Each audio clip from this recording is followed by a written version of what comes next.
We're facing Sherry. She's telling our boy he's a good guy.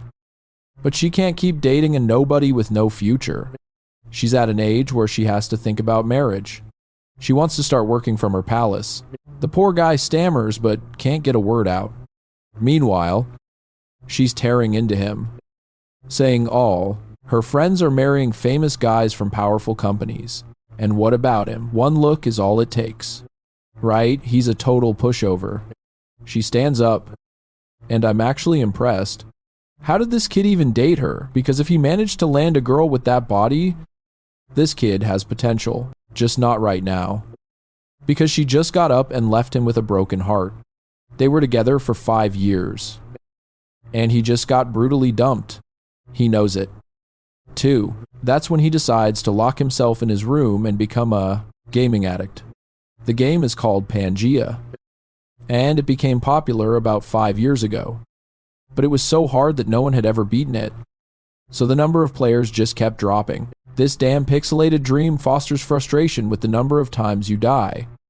And what drives people even crazier is that when you die, everything vanishes. There are no save points here. It's just like real life. Our boy once owned 8 of the 13 rarest items in the game, but he died and lost it all. However, when your character dies, you get soul points corresponding to what you achieved. And he just got one. 6 million points. He's in complete shock. Clearly, the unique items he had were worth a fortune. Usually, he plays it safe, spending a little here, a little there. But because of her, he decides to throw all 6 million points at a single character at once. Here we go. A brilliant light flashes everywhere. Congratulations, you have met the conditions of the singularity. You have been invited to Pangia. And then, the classic panic. Reaction kicks in. The kid is shaking like a leaf. A voice says the world he created will burn in the flames of hell. That's it. He's screwed. The kid doesn't understand whose voice that was, and he starts role-playing as Kirito. The message still tells him to seek happiness, or else he'll be fed to the raid stream. The main character doesn't even know what a raid stream is. He looks to his side and sees claws and a whole bunch of slaves also being whipped mercilessly. He has absolutely no idea what kind of situation he's in. A horde of monsters. He's chained up and gets whipped again. Get moving. You bastard. They tell him he's about to die. He gets pissed off. The sun is scorching, and he doesn't even have a pair of Jordans on his feet. He looks around and recognizes the monster. He does the classic open status window move. It appears right in front of him. All his stats are Dotsa. He has countless talents, plus a bunch of hidden secret talents. And there's something about destruction at 6. Baffinger E. If that number hits 10, the first crack will appear. He looks around. There are a lot of slaves here. Right? The truth hits him like a ton of bricks. He's really in Pangia. But why are all his stats 12? Normally, the limit is from 1 to 10. And having a stat at 10 is already super rare. As for him, he also has 13 secret attributes: Void, Dexterity, Master of all weapons, Demon Resistance, and a ton of others. Before he can get his first answer, the ground starts to shake, and Habib looks ahead, breaking out in a cold sweat. On the horizon, a horde of creatures is charging forward, and I can already make out a girl just from the silhouette sitting on the back of one of them. Is some goth chick coming to hunt him down, and the main character recognizes her, the Snake Princess. The main quest is immediately activated survival. The reward will vary. Legolas must be on the other side because a rain of arrows just descended upon this crowd. Habib and his cronies are being wiped out, but the main character just stands there. Stone-faced. Secret attribute, Heart of Steel. A linked attribute that only appears when all physical stats are maxed out. Wait, Habib's men are tearing each other apart. It's basically a Middle Eastern civil war. Like we're in Afghanistan. Our boy doesn't want to meet his maker just yet. A guy rushes in to stab him from behind. He grabs the hilt of the guy's sword, spins, flashes, and slashes. First kill on the server. And the first wave of battle rage with the swordsman talent is activated. The guys in baggy pants rush in to attack. The main character glances to the side. And look at that. Andrew Tate shows up to throw a spear at him. But he slices through the spear shaft, and the guy himself, he grabs the spearhead in midair and plunges it into the guy's chest. Pure Spartan style. He realizes he can use any weapon like an expert. Another guy charges, straight at him. But he dodges, observing every movement of the blade. He strikes along that path and takes him down. He snatches the axe from the disarmed guy and splits him in two. This is the fury of a kid who just got dumped. Habib's gang is stunned. How are they supposed to deal with this guy? They can't. They'll never have the same kind of rage he does. Because if they got dumped by a woman, they just call her. That's it. The main character also has deft hands, which helps him learn to use weapons faster than normal. And he has already mastered the spear and sword to level 6, while the max level is Kuminen. He knows that even a miracle can't keep him alive here. There are over 500 soldiers. How is he going to get out of this? Scene change. We're entering a very Game of Thrones-esque area. Apparently, to be a strong woman in this world, you have to be hot. There are no ugly, tough-looking women giving orders here. And she's roaring in anger because an expedition to the Demon King's world has failed. The Snake Princess apologizes and warns that if the Desert City, don't participate in the expedition, the Nixon clan from the central continent will attack. She has to eliminate anyone who slows down progress and erase all traces, proving they ever sent troops. Basically, she wants to eliminate any possibility of them being linked to the expedition's failure. And if she does that, a certain curse will be lifted from the Snake Princess.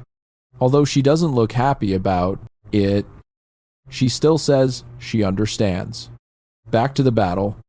She asks a kneeling man if it's all over. He replies that there's still one person standing. She's confused. What do you mean? One person? Ha, back again. Corpses are scattered everywhere. He's exhausted and has reached level 2. My God, the leveling in this game is brutal. At least his energy and health have been restored. And the fatigue status is gone. Now he's even more dangerous than before. The turban wearers are trembling until the princess orders them all to step aside. The main character looks up and immediately recognizes Isabella von der Rien, level 0, and acting like she's some special character. Come on. On second thought, leveling is hard. So she must have killed a lot of people. She can't leave this area. He can't view her status, talents, or skills because he doesn't have enough information. He knows that no matter how talented he is, he can't possibly defeat a level 8. This game is weird. The level cap is 10. So the situation is like a level 20 guy fighting a level 80 woman. You get it, that's what it feels like. And from level 8 onwards, you're considered a powerhouse anywhere in the world, basically. She's at the boss level of famous organizations. Having to face her right from the start is a disaster. But he's interested in the fact that she carries a curse. Isabella steps down and says his little performance was interesting. But he still has to die. Calm down. Talk to him. Will you? The main character is stunned because the reason he plays Pangia, a difficult and hated game, is crystal clear. He likes the game's character designs. To put it bluntly, he's a pervert. And then, right at the moment she beautifully charges in to finish him off with a fatal blow, he just says, "You want to break the queen's curse, don't you? I thought he was going to unleash some ultimate move." She wants to know who he is and how he knows that. Suddenly, The main character turns into a 5-year-old girl and says he can read the stars and see omens. He can see people's futures in the sky and can remove the curse so she can leave this desert. When he sees her look, surprised and hesitate for a moment, he knows he's succeeded. The Starbearer class is something only NPCs have, and for a player to unlock it, they have to reach the max level. And the only way to break the Queen's curse is with a blessing that only that class can bestow. The artist definitely pulled down the rest of her outfit on purpose to make the scene look hotter. And he knows that because she desperately wants to escape this place. She obviously won't want to kill him. And the reason she's so desperate to escape that she's willing to protect him is because Isabella is the character he created. So the characters in the game were all created by him. Let's hope this kid is actually talented. He tells her she's a character he eventually abandoned because he made the wrong choice from the start. A curse is something you can choose to grind more in one area, but it traps you there. That was a mistake because the character's goal was supposed to be to beat the game. Isabella asks for his name, and he replies, "Randall, what an ugly name." She glares at him, turns around with that wide back, and says she'll spare his life for now, but if he dares to lie, she'll tear him in two. Then, she orders her subordinates to take him away and treat him, well, so. The first survival mission is complete. And he even broke the record so perfectly it was almost a miracle. Beginner's luck. The stars are smiling. A high dragon's soul and Michaela's sword. He collapses from exhaustion. Wait a minute, didn't he just level up and recover his energy? Was talking to her that stressful. Total score 220. Night falls. And he's soaking in a bathtub. What is this? They're really taking great care of him. Life is so easy. Now, thanks to that high dragon's soul, he can summon a dragon up to level 5 and control it. He knows how infamous this item is. With only a handful existing in the entire game, the only thing he doesn't recognize is that broken scale fragment. Then the door opens and a group of maids enters with towels, asking if he wants them to bathe him. He says, "Just the feet. Just the feet. And maybe a little calf massage, too." But he starts to think he's being tested. Look at those splayed toes. Those long feet look like hands. These are Isabella's maids. And they're all grown women. And if he shows any reaction, they'll become suspicious. Suspicious of what? Oh no. But the Starbearer class is supposed to be pure, so he has to maintain absolute composure. I'd be dead if I were there. That would be the end of me. He keeps his cool and opens the system to block out the women. And then he sees the first Pangia crack is at 7. Baffinjaloo Sherlow. He checks the mission rankings and sees he's at the top with 220 points. But there's also someone named Gracia with 95 points. So that guy is no slouch either. He looks annoyed as the girl in front of him calls him the Starbearer. He's thinking about Gracia and that chocolate lovers guild. He thought those guys had quit because they suddenly disappeared. But it seems they all got sucked into this game. And he sees that because he's ranked as a survivor. He has the option to log out. But while logging out, his character will be in a vulnerable state and unprotected. So he snaps. Go. Get out. All of you big-chested women.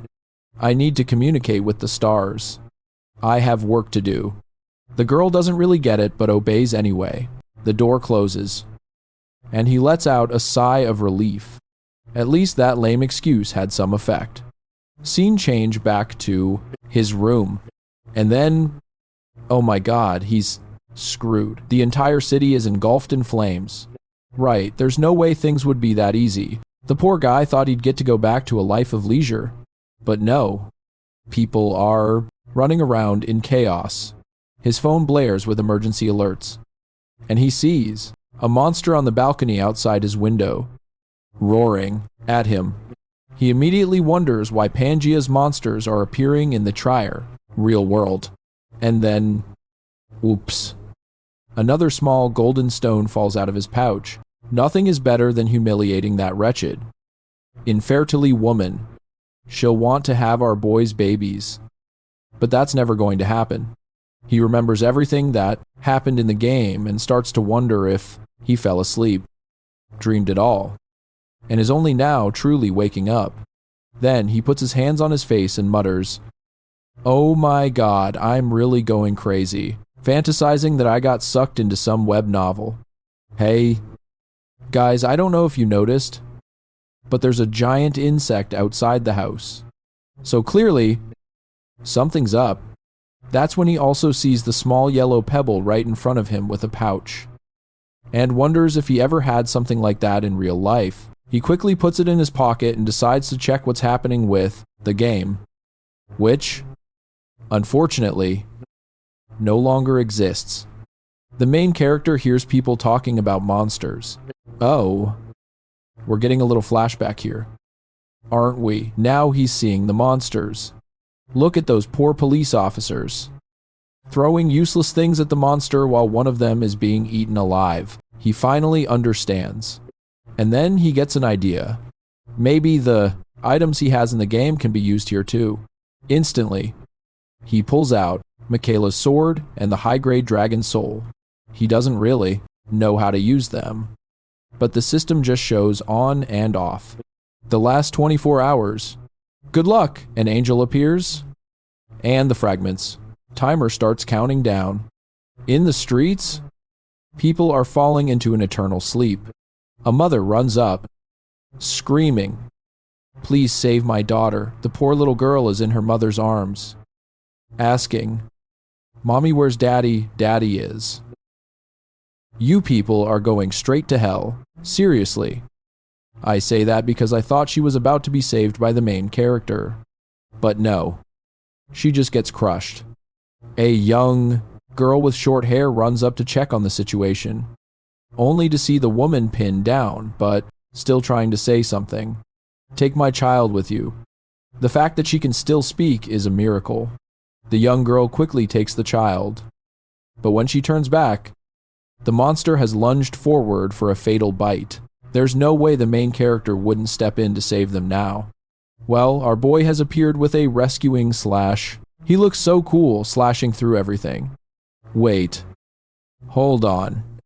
Does his appearance match his in-game character? The young girl gasps, relieved to be alive, and wonders who this guy is. But it's not over yet. Another one lunges from behind, and his battle aura begins to radiate. Oh, wait a minute. His dragon just swallowed that thing whole and stands there calmly as if nothing happened. This guy is a total show-off. That's Michaela's beast. He somehow climbed on top of it and tells the girl to stay put. She's thinking she must be dreaming. The little girl slips from her arms to look at her mother, who is crushed on the ground, while the young woman just stares blankly as the main character slaughters everything. It's a classic trope. Monsters appear in Korea and all over the world to destroy civilization. But along with them, a few heroes also emerge. A giant throws his sword and tells everyone not to worry. They'll save them all. Of course. It's a common trope that not all heroes are good guys. There's a guy lounging in his living room somewhere, calling them fools because, in the coming age of chaos, this will be a battle for survival for everyone. The fragment represents power, and everyone is competing to see who the real main character is. He's just curious who this Denzel guy is, sitting comfortably at the top with 220 points. He wonders if it's Phantom, an anonymous player no one has ever seen, who constantly breaks countless records. The first person to go on an expedition with NPCs, even though it was a complete failure. That guy is undeniably the #1 player in Pangia because even if your appearance and equipment are reset, and he knows damn well how that bastard got such a ridiculously high score. By spending 6 million points and snagging 3 bugged stats. The main character is once again soaking in a bathtub. Thinking about it, the situation is quite clear. With his previous character, who had almost reached the end of the game and indirectly caused the deaths of countless NPCs, and a series of betrayals. Something has changed. It's highly likely that other players like him are also in this world now. Yeah, no kidding. The game has a leaderboard. You don't need to be Sherlock Holmes to figure that out. Excuse me, a place where everyone is trying to steal other people's stuff, and he knows he'll become a target. And the really tough part is that he has to stay safe in 2 different worlds. So the only option is to get stronger quickly. So he opens a portal. The snake lady wants to know if he's done talking to the stars. He says he's here to keep his promise. But on one condition. She gets the hint and tells the fat guys to leave the room. Then, he tells Isabella to take him to the sanctuary. This is so serious that she says he must be out of his mind. But he knows the second quest to get a class. It seems he really did play Pangia. He's fooling everyone. This girl is fast. Next chapter. She walks through a room, awash with the blood of the Habib clan. The main character is shocked that she wiped out all the guards in just a few minutes. A few hours before he asked to be taken to the sanctuary, she had called him crazy. When he started talking about a star, she wanted to know what the hell he was rambling about. And apparently, it was the truth. He said he was lucky to find the 4th star while leveling his previous character. He's one of the few players who knows its exact location and how to use it to break her curse. She hesitates, saying no one knows about the sanctuary, and he's lying. But he cuts her off and says she knows damn well, and she can enter it. Yeah, he created her. So this is a piece of cake. Wait, if he created her, isn't she like his daughter? No, we're not going there. Forget it. What the hell was I just thinking? I need to erase that thought immediately. Now he's talking to his creation, a woman completely independent of him, telling her this is a sacred place, but it feels rather sinister. The system announces he has entered the sanctuary, and the reward will be given based on the level of exploration. Ouch. But his level is not suitable for this. Area. Level 8. What level do you need to be to get in here? Wait a minute, isn't this the place to get a second class? What is this? You get a second class at the very end of the game? He's resisting the poison thanks to his huge magic. Resistance talent. And man, she looks incredible in this panel. Someone nerf her. He knows the easiest way is to let Isabella go first, so she can collect all the rewards. But that's not what's important right now. Because he's here to get the sanctuary class. And it seems the quest will end as soon as he gets it. The better he performs, the better the class he'll receive. And he's aiming for a specific class. Isabella just stands and watches. Oh, look at that. It's the artist again. I get it. This angle is your specialty. I tip my hat to your creativity. She turns back and says, "We're going the wrong way." But the main character grabs her shoulder. "Where do you think you're going?" she says. "The bridge ahead is obviously a trap. The floating platforms are designed so no one can cross. They'll be thrown off." But he just replies, "What's scared I didn't take you for a coward." She angrily reminds him that she's the princess of the snakes. She knows no fear. He cuts her off and exposes that she is, in fact, scared. She tries to convince him to give up because it could be full of traps. But he just says, "Come on, hop on my back." She gets even more pissed, calling him a psycho. But he reminds her that once the Habib guards are all found dead, they'll send a pursuit team after her. So instead of wasting time, they need to get this done quickly and get out. She's embarrassed, but still clings to him, making an excuse that if she wasn't having a cramp, she would have handled it herself. All he's thinking about is satisfying his curiosity and learning everything about the game. He tells her to hold on tight and starts running. But instead of taking the path with countless turns, he charges straight ahead, ignoring her screams not to jump. Too late. Obviously, he has a plan. He activates the secret attribute of the mutant. It allows him to see all the hidden secrets invisible to the naked eye. Cheater, are you walking on invisible stairs?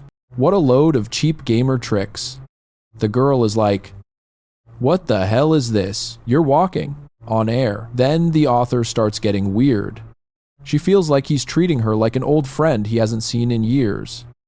So she asks, "Have we met before?" He replies, "No, we've never been in the same place." She's confused. "What do you mean?" he says. "Let's just say I've seen you, but you've never seen me." The room is flooded with light. Next scene, they're in an empty clearing, straight out of Sword Art Online.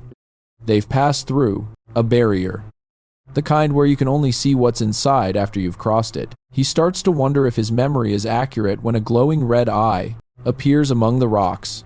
The rocks are standing up. They have glowing red eyes and an energy core in their chests. He knows the guardians of this area are golems, and judging by their size, they're at least high level. One hit and he's dead. So it's time for her to step up. He says, "Go on." Then, "Didn't you say your leg was hurting? It must be. Fine now." He hasn't even finished his sentence when a golem swings its fist, glowing with a one-punch man aura.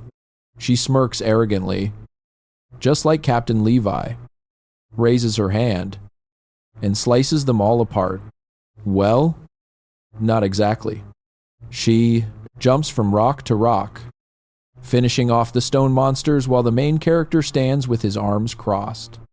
Thinking the assassin class is truly perfect for this, she easily dodges the slow, wide area attacks of the golems, while her blades continuously slice through them. That's the power of a level 8 hailstorm. He gets the golem creator class and finds it interesting that Isabella's kills seem to be counting for him, based on how he's talking. Yes, in Pangia, Summoner is a very strong class, I admit. He wants something completely different, but he hasn't specified what it is yet. But then a purple mist starts to spread across the ground. Now, there's a giant shadow looming behind him. The ancient king, master of the mountain, buried as the nameless star, is showing hostility towards the intruders. The main character is thrilled that the bastard has finally appeared, the guardian god of the stars, known as Ramut. What he really wants is a giant python, and the recommended level is 10. He feels a crushing pressure and wonders if... The girl freezes and tells him he must be crazy if he thinks she can handle a guardian like this. That idiot says. It doesn't bite. Right as it nearly snaps at her, the giant snake flicks its tongue out, confusing him. Theoretically, this creature is supposed to be friendly. Then the boss speaks. Challenger of the sanctuary, defeat me and prove your worth. She's terrified, saying she didn't come here to kill anyone. Then the snake tells her to remember that she just killed the guards. Apparently, she only came here because this guy dragged her along. The main character is stunned. The last time he cleared this place, he didn't have to kill Ramut. Something's wrong with his memory. He explains that King Ramut is a giant creature that gained wisdom from the aura of the stars, and he passed through this place when he was a transcendent character. A level tease? Femstar monster. When you arrived, Dramit obediently led you to the constellations. That must be because you were deemed worthy. So, basically, this monster attacks anyone weaker than it. So what's he going to do now? The desert woman is helpless, and she can't react. The sanctuary's poison makes her body feel heavy. Trusting him and following him here was a foolish mistake. Just as the creature is about to finish her off with a massive strike, he suddenly orders the monster to stop. When he calls it Dramit, it turns and demands to know how this brat knows its name. The main character then declares that its master, Winham, has returned. The giant serpent turns back, asking if he is truly Winham. It then bursts into laughter, a terrible, grating sound. It scoffs that the fool before it isn't even prepared to receive the constellations. He's weaker than any of its golems, Yet he dares to call himself the Great Winham. It tells the brat that name belongs to a mighty hero, a transcendent being worthy of being its master. But since he failed such a simple trial, he deserves nothing but death. Damn, this thing talks a big game. But then, the main character tells Dremit to honor the contract they made. The monster demands to know how he knows about the contract. No one is supposed to know about it. The main character explains that in the so-called constellation contract, one learns the true name of the mountain guardian and becomes its new master. From then on, the mountain guardian must obey its master, and none of the contract's terms can be revealed to outsiders. If the contract is broken, the violator will suffer a death curse. The main character knows he has a huge advantage. He understands how the game works. But since he's in a different body, the curse can't affect him. What in the world is this creature standing before it? The main character replies, "If you want to know who I am, let the constellations guide me, and I will prove it." Dremit is certain he's lying, because the trial of the constellations is unforgiving. The moment he gets near, he'll be incinerated by its pure flames. But the main character retorts that it sounds like Dremit is afraid the trial will prove he is the true master. The monster scoffs, as if it could ever be tamed by someone who would die from a single bite. But fine, it will. Let the brat try. Isabella asks if that's where the constellation is hidden. The main character confirms it is, right there on the altar. Seeing a skull there, she asks if that's the constellation. The main character explains that this is the face of Leah. When the twin goddess of Pangia died, her body was cut into 32 pieces and scattered across the continent. Each fragment is called a constellation, and they are catalysts used to grant players transcendent power. With the giant skull in his hands, flames begin to swirl around the main character. Isabella, watching from a distance, calls out to him. Dramu bursts out laughing, saying it had warned him. Just by getting near the constellation, he was engulfed in flames. He was obviously rejected, and now he's as good as dead. But the main character is still in there, looking annoyed. Does that bastard really not trust me? The truth is, the constellation only rejects a player under one condition. Even though he didn't kill Dremit, he passed the trial in a way the beast approved, so there shouldn't be a problem. The real question is whether he'll get the class he truly wants. The system states that you get a choice, and he is requesting the void. Oh, wait, the skull is assessing all his talents: Master of Dexterity, Lord of Beasts, Mutated Golden Grace. Because you have faced destruction, you will receive Shattered Asteroid's Explosive Light. Mana is converted into stellar energy. He's getting the skills Stellar Pierce and Constellation's Blessing, all stats +5. And he'll gain more stats as his collection of constellations grows. It seems this is exactly what he wanted. Where did the skull go? It's gone.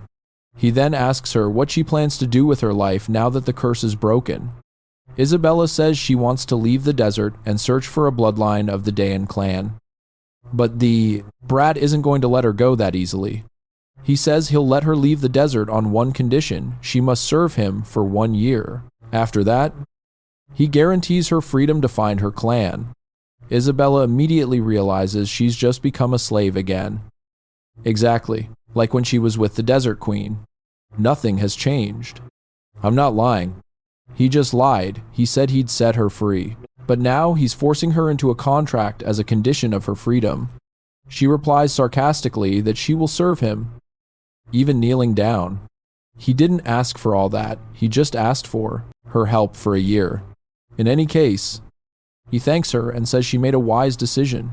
Now, Dremit had better remember who the real master is.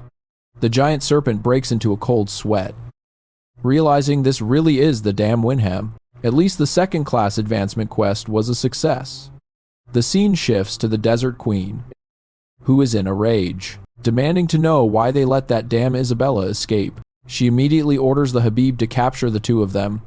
The scene changes to a clear blue sky and a peaceful landscape, where someone is asking if Giandone is really Phantom. One guy says it's impossible to get a score like that while ignoring the main quest unless it's him. The legendary player of 5 years has finally shown up, and he's going to cause a ton of chaos. The girl, Edgar, says she's been searching for him for years with no luck. The other person suggests it's because Phantom wasn't playing the real game.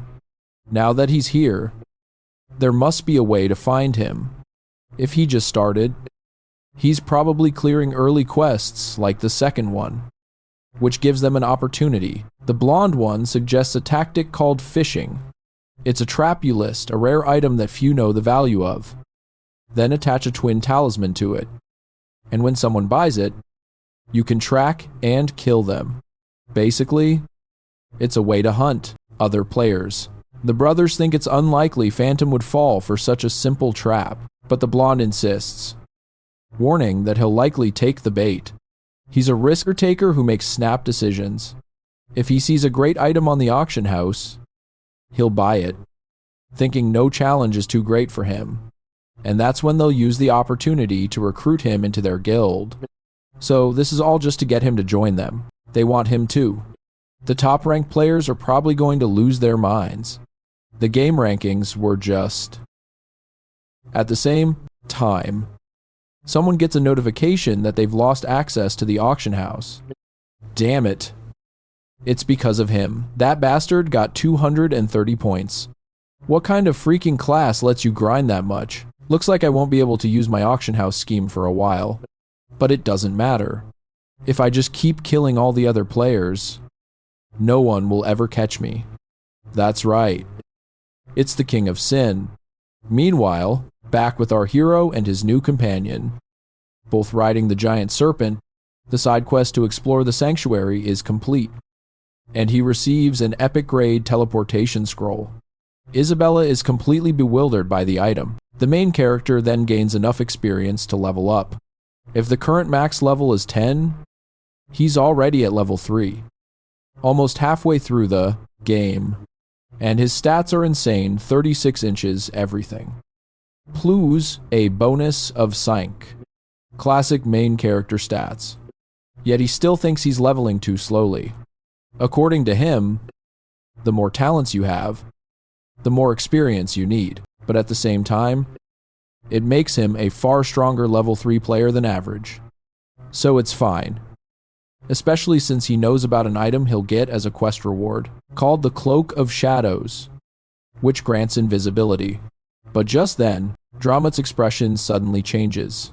It senses the Habib approaching and warns the main character about intruders in the sanctuary. Isabella is certain it's the Queen's pursuit squad. What are they going to do? The Queen herself won't come. But she must have sent a huge force. Even with the Mountain Guardian on their side, they can't handle all of them. Making an enemy of her is insane. She's impossible to defeat. A divine and immortal being. And the moment it becomes an ally? But the main character just asks, why do we have to fight? Isabella looks like. He's just had a brilliant idea. The two of them make a run for it, leaving the giant serpent to deal with everything. As they escape, they hear the Habib screaming behind them. What the hell is that thing? It's a snake help. The main character says there's no way the entire army is here yet. It's probably just the fastest advanced party, so they'll use this chance to escape. Isabella feels bad for abandoning the serpent, but he says the creature is bound to the sanctuary and can't leave anyway. What he really needs is to reach the teleportation gate. The good news is, now that Isabella's curse is broken, that shouldn't be a problem. Suddenly, he stops. The problem, he says, is that the gate takes time to activate. Isabella looks worried. As she walks past him, he adds, "That's right. We'll escape the desert. The problem is, it'll take time." She asks how long. "Until noon." He replies, "The worst part is, they're in the middle of the desert. Where can they possibly hide?" behind that small dune over there. All they can do is hope Dramut buys them enough time. During that time, he needs to. But he's really just making an excuse. He needs to return to the real world to check on the situation there. He asks if he can trust her. She draws her sword and says, "Of course, you can trust me." Log out, successful. But the game reminds him to be careful when using the auction house.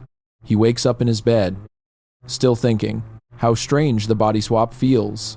He grabs his phone and sees that there are no more notifications about monsters or disasters. Pangia and the real world are gradually merging. The downside is there are still plenty of... But the biggest problem right now is the other players. He needs to log out frequently to gather information. Then, he gets a text from someone asking how he is, calling him Appa. He realizes it's Kim Soyeon. There's another time skip, and he tells her not to bother him, as he's already bought food and clothes. What's her problem? This is a little confusing. She says he used to flirt with her all the time, acting like a rich guy. So where did that guy go? It seems the body's original owner was lying. He tells her they'll talk in person when she asks for a reason. He just says there's nothing to talk about. Hangs up. And she's furious. She only called to get something out of him. She thought he was a loser, but at least he used to listen to her. Should I have stayed?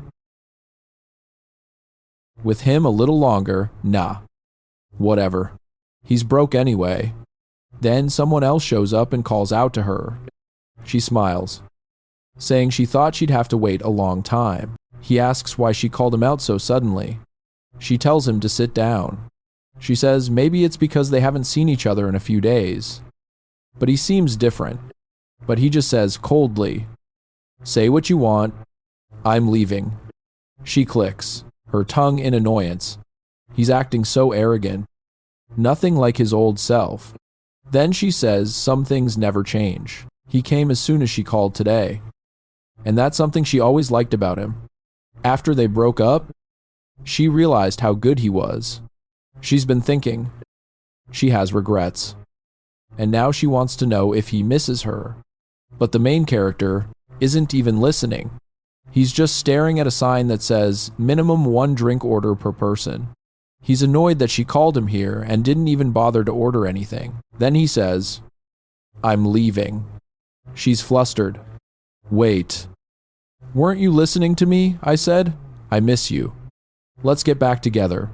But he just replies, "Oh, really, Soyeon? Does your new boyfriend know about this secret meeting? If you're going to play the field, you should at least delete the pictures from your social media." We don't see what he saw, but he just walks out, ignoring her pleas for him to stay. He thinks to himself, my old self would have been shocked and speechless. But today, I feel calm, steady, and clear-headed. Is Randall's growth in the game affecting me? As soon as he steps outside, he walks into a chaotic scene. Some guy is pulling out a box cutter, screaming in a young man's face that he's going to slice him up. He swings the blade at the person's head, yelling for them to go to hell. The person squeezes their eyes shut. But then the main character grabs the attacker's arm. It turns out the man was assaulting a young woman, beating her so brutally that clumps of her hair were falling out. The main character tells the fool to stop. The man screams at him to let go. But with just a single squeeze, he starts to tremble. The main character realizes he isn't even using his full strength. Honestly, he feels like he could crush the man's arm if he tried. He throws the man to the ground like a sack of garbage. The young woman stands there, exclaiming, "Oh, thank you, you saved me. I don't know how I can ever thank you." He stands there lost in thought, while she tries to figure out why he's staring so intently. Then the main character realizes it's the same girl he just saved. She asks if something is wrong. He replies, "No, it's nothing." Right in the middle of their conversation, the uncle from the divorce walks up and smacks him on the back. But look at that fat aura. He doesn't even flinch. He takes the hit like it was nothing. Then he slams the uncle's face into the ground. And the young woman looks impressed again. She exclaims, "Wow, he's so strong." The main character is feeling pretty smug now. "I really am a beast," he thinks. The police show up and take the bastard away. But they have to take him to the station too. He slammed A. And that's exactly what they're saying. It was excessive force. Damn it. This kid is completely out of control. The police tell him he has to come with them. Looking at him like, "So what?" He's about to go with them when the young woman speaks up. "Hold on. I'm Kim Hana, a journalist. Instead of harassing this innocent young man, you should be talking to me. I'm the victim here, unless you want this entire incident broadcast on the news." The police hesitate. They don't want that kind of publicity today. It seems a few people in the crowd recognize her as the woman who saved a child, so she's getting a lot of attention. And everyone seems to be on her side. Then the officer, Joseph, says, all right, let's just forget it." Hana turns to the young man, thanking him for everything. He says it was nothing. But then she hands him her business card with her phone number on it, telling him she's tracking heroes from another dimension. The main character thinks, okay, she must be talking about the players. The strange thing is, no one ever mentions Pangia. Maybe a trans-dimensional invasion sounds more plausible than an invasion from a video game. But as she's asking for his business card, his ex-girlfriend runs up. Hana asks, "Is that your girlfriend?" He brushes her off. "No. And for the record, I don't have a business card or a number for you." Hana asks for his number, and he says, "Sure. Give me your phone." His ex stands there, hearing everything. Damn it. He's giving his number to another girl right in front of me. She starts fuming. Hana looks surprised. "Wow. Your name is Hyunmin Yang. That's a nice name. We should get coffee or dinner sometime." And he's just like, "Yeah, definitely. I wouldn't say no to that." His ex is about to explode. How dare he be so bold? That little bastard is just a nobody. He's going to explode on the bus home. The young woman walks through the city. What's this? For some reason, her thighs are getting thicker. Someone asks if team leader Kim is enjoying her weekend. She tells them not to call her that because her name is Kim Hana. The person says yes, but reports that the director has given her an assignment, an interview with someone named Gracia. She asks if that's the guy everyone calls the hero who saved America. Why are they asking her to interview someone? But it seems the superhero himself specifically requested her and wants her to come to Korea. This makes no sense at all. The scene cuts to the Habib clan, all lying on the ground, kissing the pavement. Their pretty little mouths tired and exhausted, but still shielding the little girl, covered in red blood. They say, "Blood princess. The queen just wants you to come back. Hand over that slave. Girl. And we'll pretend nothing happened." But she says she'll never believe that. And they charge at her, saying this cursed girl must die. Yeah. Their pretense didn't last long. A giant space portal begins to shine brightly, everywhere. And the departure point opens.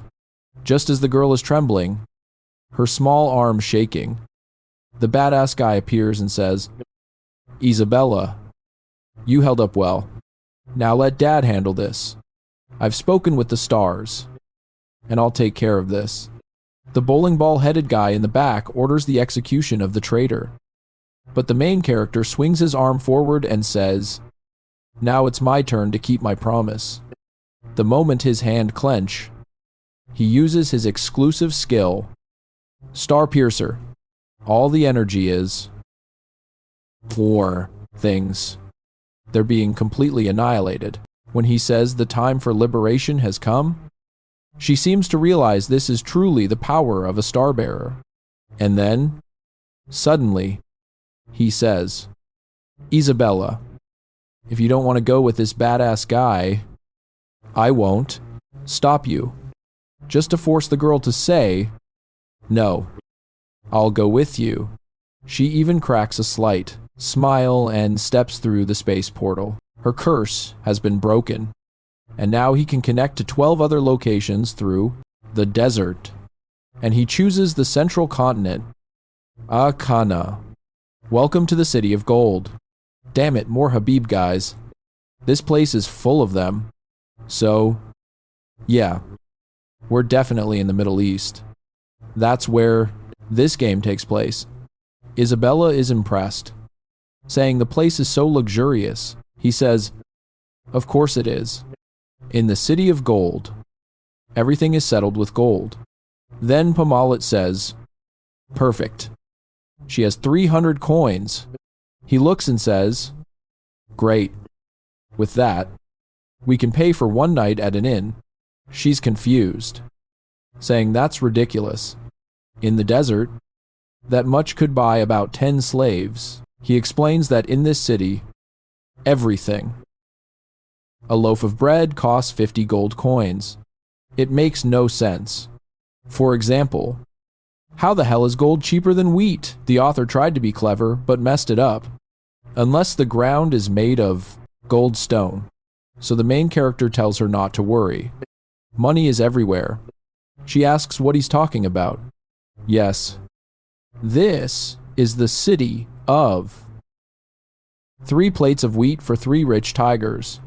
She blushes as always. A little confused if that's really the plan. But the super cool guy says, don't worry, baby.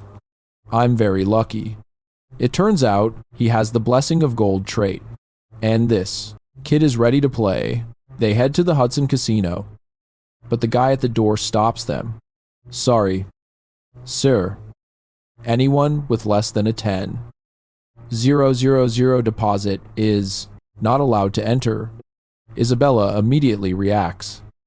What the hell? Why didn't you tell me I only have 100 coins left? I took a bath and bought clothes.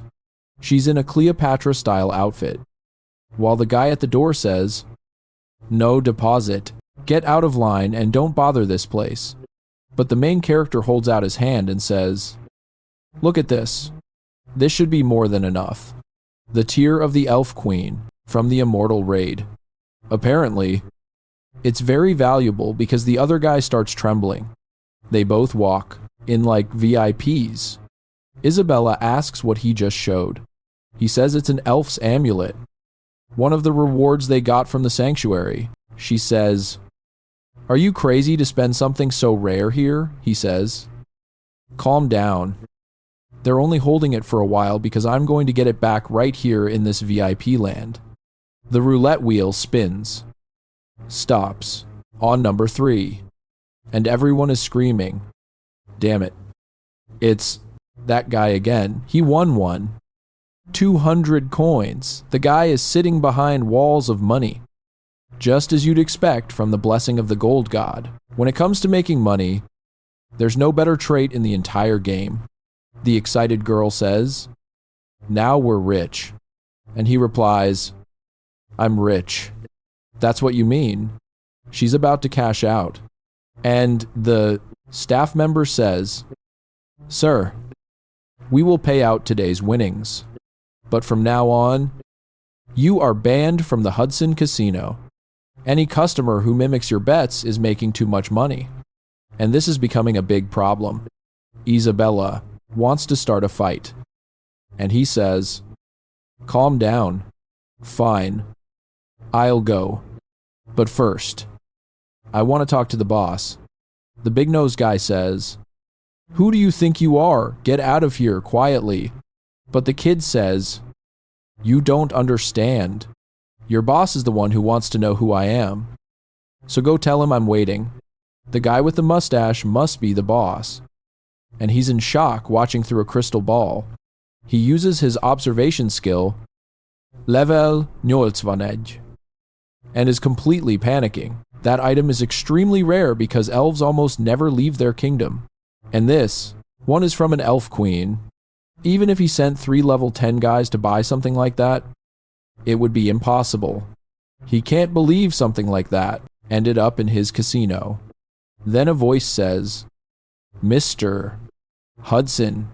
"What?" "Spit it out." The guy replies, "The one holding the amulet. The one winning a ton of money. Wants to see you. He says you'll want to know who he is." Hudson pretends to be calm and said, "Is that so? Bring the kid in for some tea." So the main character sits there with his legs crossed in a flamboyant pose like a guy who's into men. He holds that pose. This person carrying the elf item doesn't look like a skilled warrior. Then Hudson speaks. "You told my man you wanted to talk to me." "What do you mean?" The main character replies that it's obvious. "Do I really have to explain things like this? From what I know, you're in desperate need of the amulet I used as a deposit." Hudson hesitates and says, "It seems the kid knows about my collection of rare amulets." And yes, he's right. Hudson was going to buy it back anyway. Randall says if the price is right, he won't refuse. Hudson offers a price of 2 million. The girl is trembling. She's never heard of such huge numbers. But the main character raises the price tenfold. 20 million or no deal. Hudson scolds him for being crazy. 12 million gold is enough to buy a mansion in the center of Akana, no matter how rare the amulet is. It's only used to reclaim a weapon. It's not worth that much.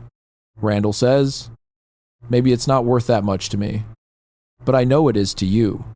But Hudson refuses, saying it's just a collector's item for fun and he doesn't have that much money to waste. But the kid knows the secret and replies, "As far as I know, the elf's heir isn't just...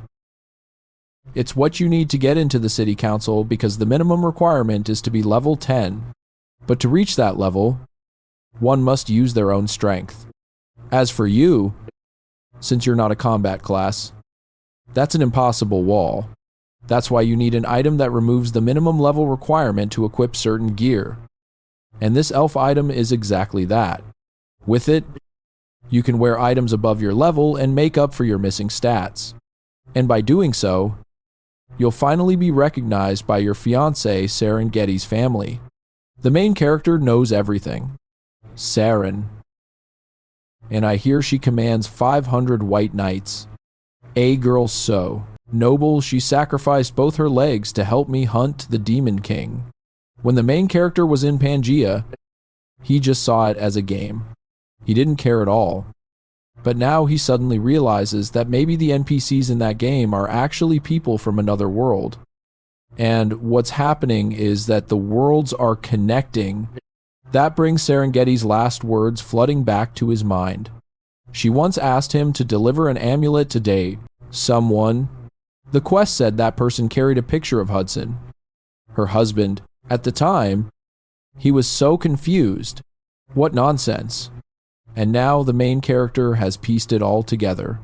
Serengeti didn't have a husband in the original story. The only way an NPC like her could change is if another player interacted with her, which means Hudson is very likely a player. And now he's in shock. The main character is certain that Hudson must be someone who came to this world long before him. That makes him the perfect target to squeeze a ton of information out of about how things work.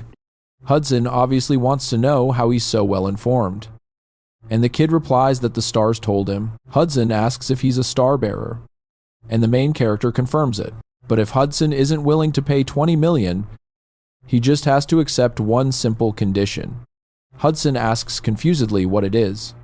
The kid tells him to tell his entire life story, and then he'll decide if the stars will help.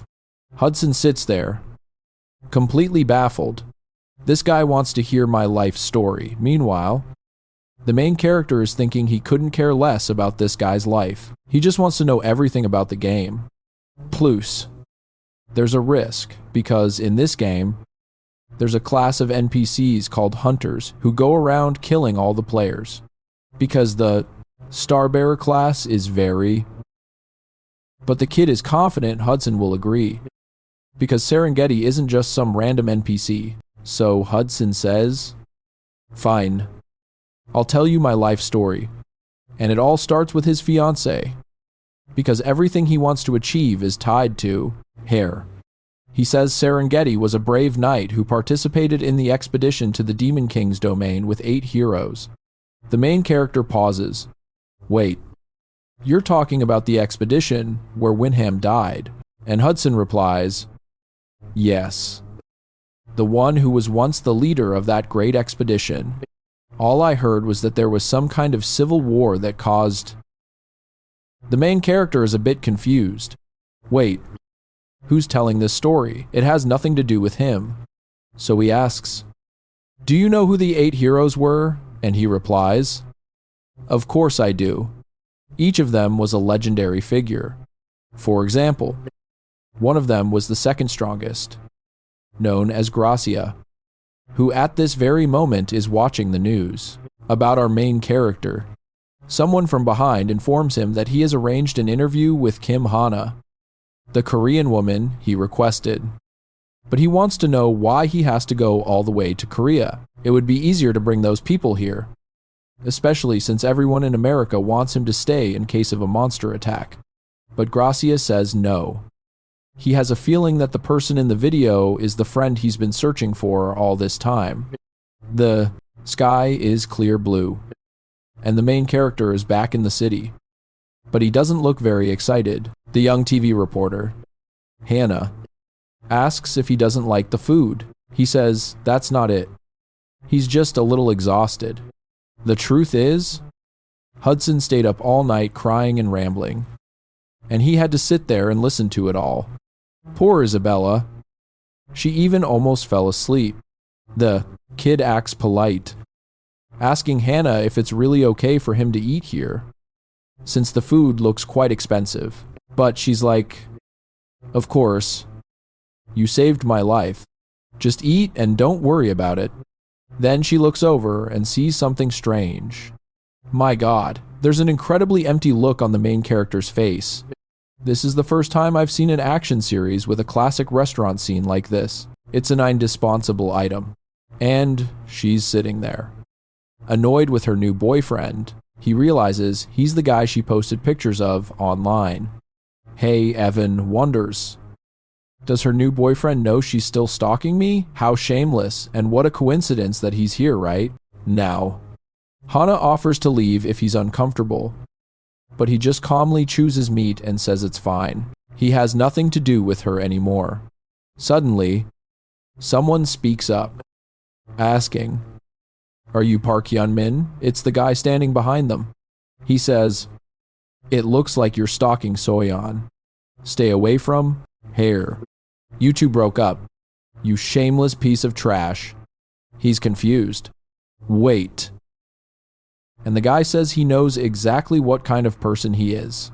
A pathetic loser who keeps clinging to her, even coming to the cafe to bother her. He's even more confused. As far as he remembers, she was the one constantly bothering him. But he's starting to get a vague idea of what's happening. The holier-than-thou girl just stares at him, while the new boyfriend threatens that if he follows her one more time, he's dead meat because he's just worthless trash. Yeah, right. Then Hana stands up abruptly. Let's see what this kid will do in this humiliating situation. Everyone around is whispering. She's guessing what's happening. Then the guy suddenly throws money right in Hana's face, saying she must be some whore that he hired and now he's going to buy her from him. No way, he actually did that. Our guy hasn't even done anything yet. It's Hana, who steps up, slaps the guy across the face, and calls him a psycho. He's stunned and retorts that she's about to lose some teeth because she hit him first. He lunges and tries to hit her like he's about to give her a savage beating, but he just needs to stick his leg out to trip him. And the guy immediately. Then he tells him to just stay down, because he's not exactly innocent in this either. The guy gets furious, starts spouting insults, but he grabs his face, cuts him off, and smashes his head straight into the floor. He's lying there, sprawled out, tasting the dirt. Oh my god, utter humiliation. Jinwoo, get up. This is terrible. How could you let this piece of trash humiliate you like this? I'm not. I just can't get up. And then, damn it. He's about to pull some dangerous weapon out of his pocket. He messed with the wrong person. Everyone is stunned.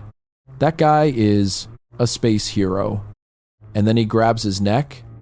The situation is bad. What an ironic situation. And he throws him to the ground like a piece of trash.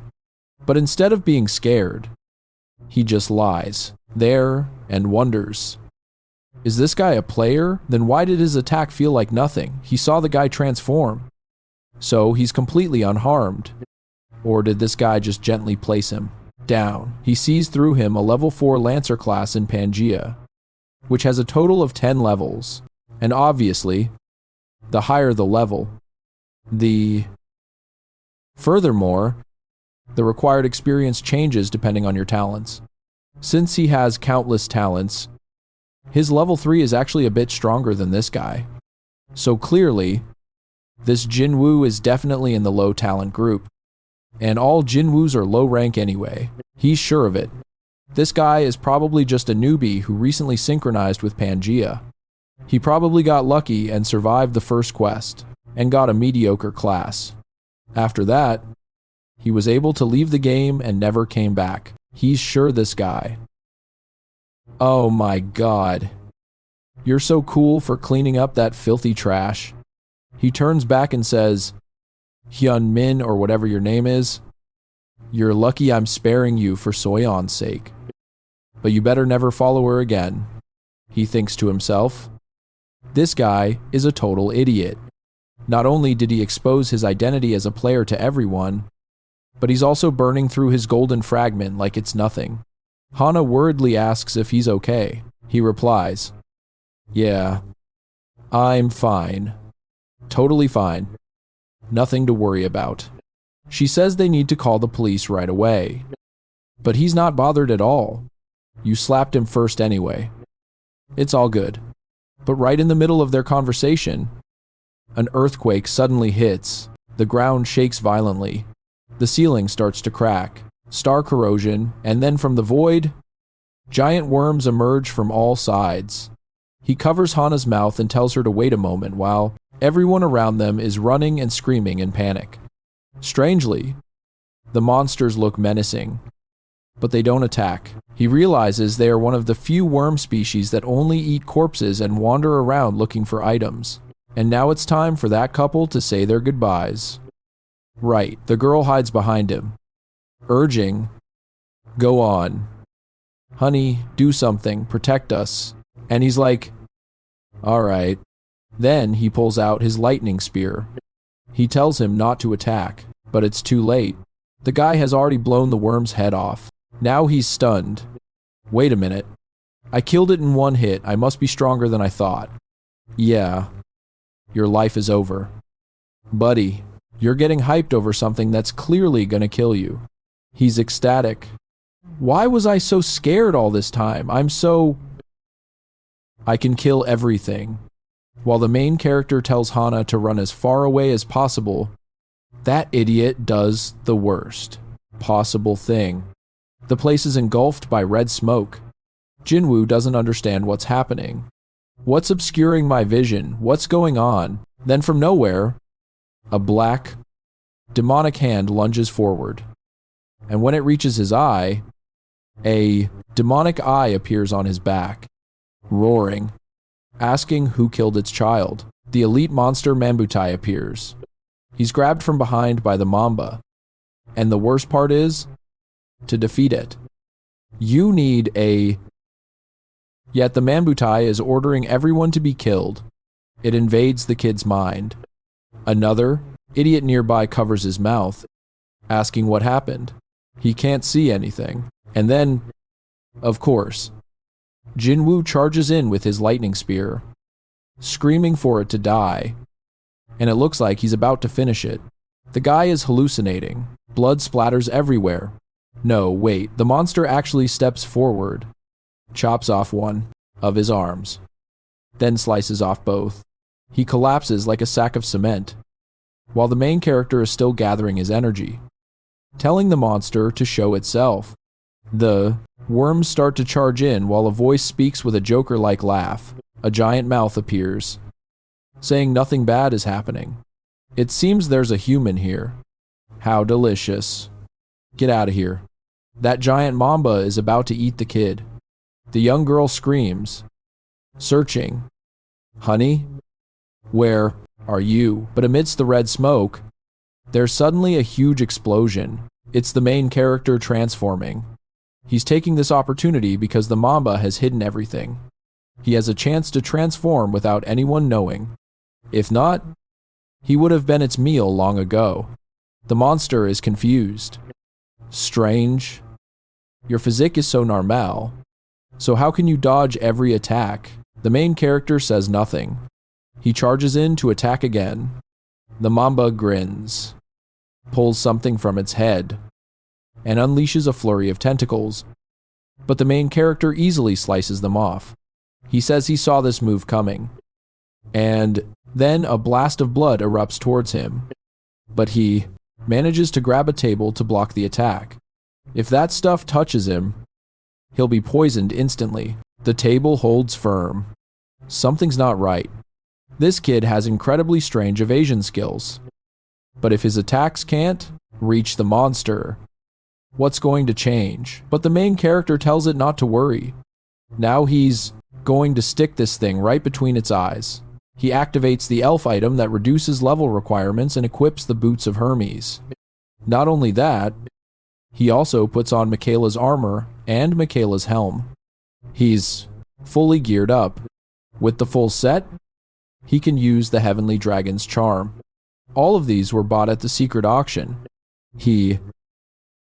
Obviously, the Hermes boots add +3 agility and the light-footed skill. As soon as it's activated, he disappears like a bullet and charges straight at the snake. The thing swings its tail at him. The tail comes right at his face. And you'd think he'd pull off a spectacular dodge. But he gets knocked back. But he doesn't stop. Stomps his foot down. And charges up again. This time, the monster can't even keep up with his movements. And he's right behind it. The giant snake starts extending its tentacles. I was just praising you. Don't get hit again. But then, calming down, he activates a skill from the Michaela set. Wings spread wide. Now he's floating in the air. The monster is astonished, muttering that this bastard has countless tricks up his sleeve. How did a rat like this show up in a place like this? The main character celebrates. He's finally forced it to use its final attack pattern. He just needs to endure this wave. And he starts flying higher. The monster continuously spits poison, thinking there's no way he can escape. But a resonance power is activated between the Heavenly Dragon set and the Hermes boots. The Gale skill automatically blows everything away, clearing the poison gas. The monster is stunned, wondering if he's using wind power to repel the poison. The main character has already figured out these 4 attack patterns. After you dodge all the attacks, the monster enters a brief stunned state. In that moment, it's completely immobile. But if you let it recover, it will start attacking with even more brutal moves. So if you want to win, you have to strike now. But it seems he has plunged his blade deep. The deeper he pushes the sword, the more he growls, reminding it that he warned this blade would go straight through its forehead. Just like that, the Mamba is defeated. And his contribution level is 100%. He absorbs 10 fragments. And he still has a total of 47 hours and 56 minutes left. That fragment is clearly what allows players to use the game's power in the real world. I mean, everyone must have figured that out by now. But just to be clear, they all see the smoke clear. And Hana is frantically asking where the kid went. What happened? She looks to her side and sees someone pulling a cloak up over their head. And she suddenly realizes it's the person who saved her before. She immediately speaks up.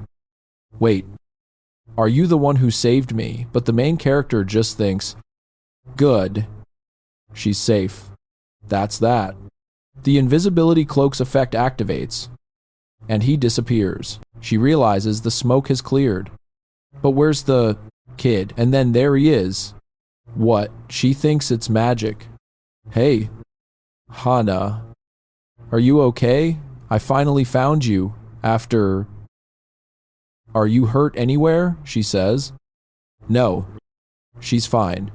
But she notices a bit of blood on his finger and asks if he's hurt. He says, no, it's just monster blood that must have splattered on me. Nothing serious. But she's a reporter, so she's suspicious. Hyun Min, your clothes look perfectly clean, but your finger has blood on it. That's strange. And you were so calm when that guy attacked you and when the monsters appeared. Did you know what was happening? The king speaks and then replies, well, I was calm. I just kept doing what my reason told me to do. She tells him to be serious. It was obvious he was very comfortable the whole time. He says, that's not it. Actually, I was terrified. But I tried to suppress my emotions. But now Hannah is certain. This kid is extremely suspicious. He acts like it's no big deal and reappears right after the person who saved her disappears. Right, it's so obvious. She's a reporter. How dare you pull that stunt? You should have just disappeared and called her later. Now, it's the next day. And it seems these sudden monster gates are happening continuously. Society has been warned that things will only get worse. Because of this, many people have decided to stay indoors. The whole world feels empty. And the news anchor says that most people are dissatisfied and think the government is reacting too slowly to solve the problem. Tragedy after tragedy. And no one is doing anything. A few guys are watching the news in a room. And a bald guy says that when the first invasion happened, people remained calm. Only those who had been attacked by monsters began to understand how real this was. And the girl on the phone says that at first, the reaction was slow because it was something that went completely against common sense. But now, people are finally realizing these invasions will continue. Another guy chimes in and says, that's right. And that's why this is the perfect opportunity for them to form their alliance. That's Park Tae-woo. The girl on the phone says that right now, everyone must be desperate to recruit talented people. She saw the video. And it looks like that guy killed the monster all by himself. What if he's Randall, the one who took first place in the main quest? A guy in the back says, yes. But if Randall completed quest 2, how could he equip Hermes' boots? Another person says maybe he's using a charm. But ignoring the details, they need this person. Especially since that guy keeps disappearing for some strange reason. It's possible this Randall is the real Phantom. And, obviously, no matter what happens, he must join their alliance. Not any other. That's the only way to stop the upcoming gate opening. Cut to poor Hudson, who is freaking out because the main character used the elf tear that Hudson had. Hudson wants to know, this bastard, didn't you say you'd sell it to me? How could you use something like that? The main character replies, what I said I'd help you. I never said I'd give you the item. And you don't need that amulet to achieve your goal. I threw it away because at least now you can give up that pathetic little glimmer of hope. The main character is furious, not wanting to admit he needed it to defeat Uncle Mamba. But upon hearing that, Hudson immediately asks. The main character just tells him to follow and trust him, and he'll give him a reason to do so. The scene shifts to an underground area beneath the city. That's right, the sewer system. And Hudson wonders, why are we here? What are we doing? The main character says they're here to clear Hudson's doubts. Besides, he needs to create a path to Akana, because the teleportation scroll he got from Dramit is convenient but annoying in that he has to constantly raise his exploration level. He can only go to places he's already explored. So basically he has to Since that's impossible right now, he has to settle for exploring the sewer dungeon. Hudson is confused. Wait a minute. Are you telling me we're going into the sewer dungeon with just the three of us? You know there's a rat monster down there. Right, Ratatouille and his whole gang are waiting for us. The main character says, I know. Just as he's being stared down by a huge monster that looks like Splinter, a raid monster appears, known as the Mutant Rat. Level 8. Seriously, I don't get it. This game is capped at. For the first time in my life, I've seen a rat with veins popping out on its legs. It's charging at 100 miles per hour. I don't even know if that's dangerous or not. The giant rat is zigzagging from side to side, and Hudson realizes at that speed, he has no chance of stopping it. But the main character just calls for Isabella, who already has her knives in hand. Suddenly, he shouts, out of position using clock directions, and she dashes like a bullet, stabbing it right in the eye and slitting it open. All right, let's put the kid to work. The main character thinks, no wonder I brought her along. Her level is higher than most people's, and she has excellent combat skills. Hudson still doesn't get it, and the main character says that no matter what happens, he will keep his promise. So don't doubt him. If he says he'll do it, it'll get done. Yeah. Sure. Everyone here knows you're a certified liar. You've lied to almost everyone in this city. Next chapter. Some people are talking about how they checked the cameras but found no information. One person scratches his head and says, what the hell is this? What's going on? This person is a hero. So Jan's? The guy behind him asks, wouldn't it be better if we found Jinwoo? He replies, no. That guy's toast. Wait. Jinwoo is still alive. Didn't our main character chop off his hands? Yeah. That's right. So cruel. Look at him in the hospital. He's like a sack of cement. The main character completely ruined him. One of them asks about Kim Hana. She seems to know something, but his friend says that for now, they shouldn't mess with her because she could cause trouble.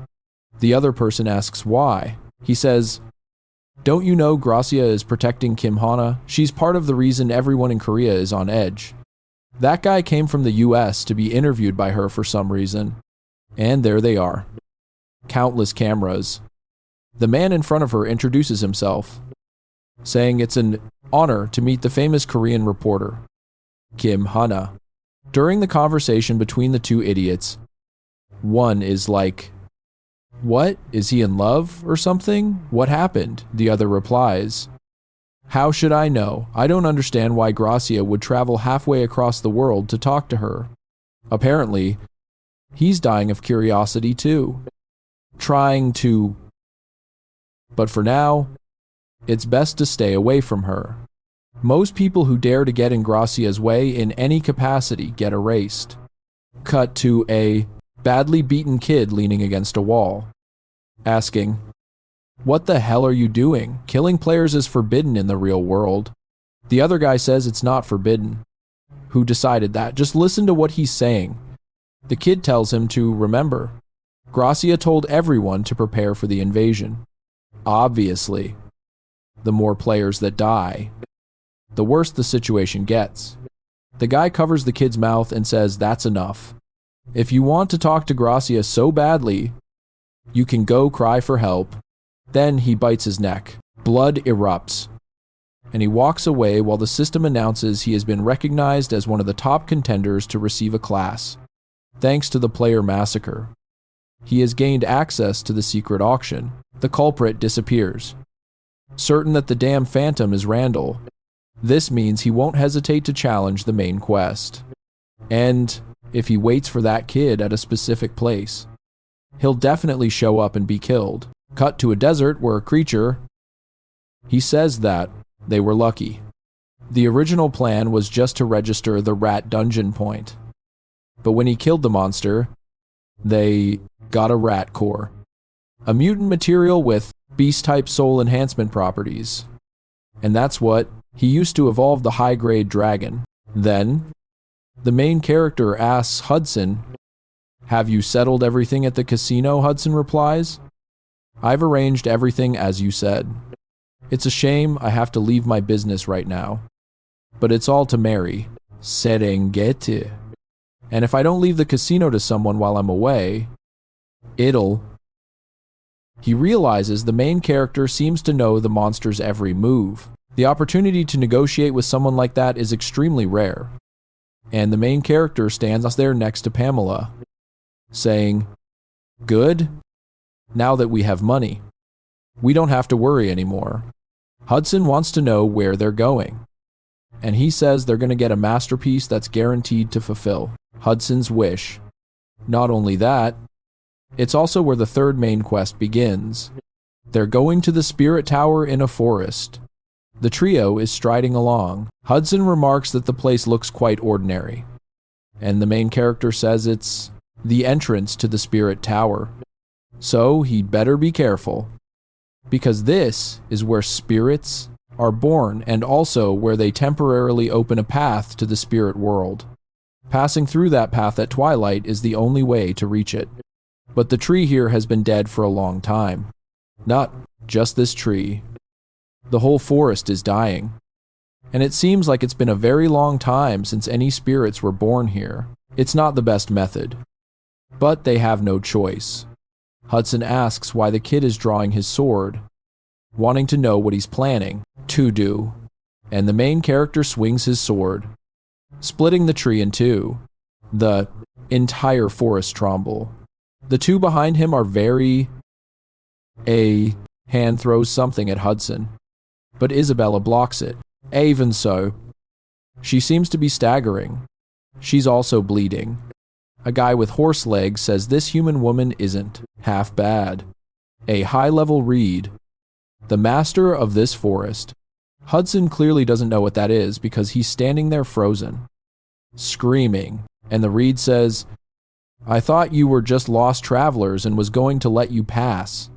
But you dared to chop down the spirit tree. It seems humans no longer fear what happens here. There are about 40 level 7 centaurs glaring at them.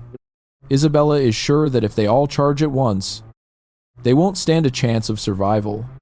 And then the tough guy steps forward and says, "Don't take it out on them. I'm the one who cut the tree. Besides, if I hadn't done that, you wouldn't have shown up." The forest master says he's lost his mind. The main character says, "Come on. Come down here. I want to talk." The guy refuses, until the main character asks if he really wants to see the forest die like this. That statement surprises him, and he asks what he's rambling about. The main character says he's here to revive the forest because he hasn't seen a single spirit. And if no spirits are being born here, then the forest master must know better than anyone that this place will soon disappear.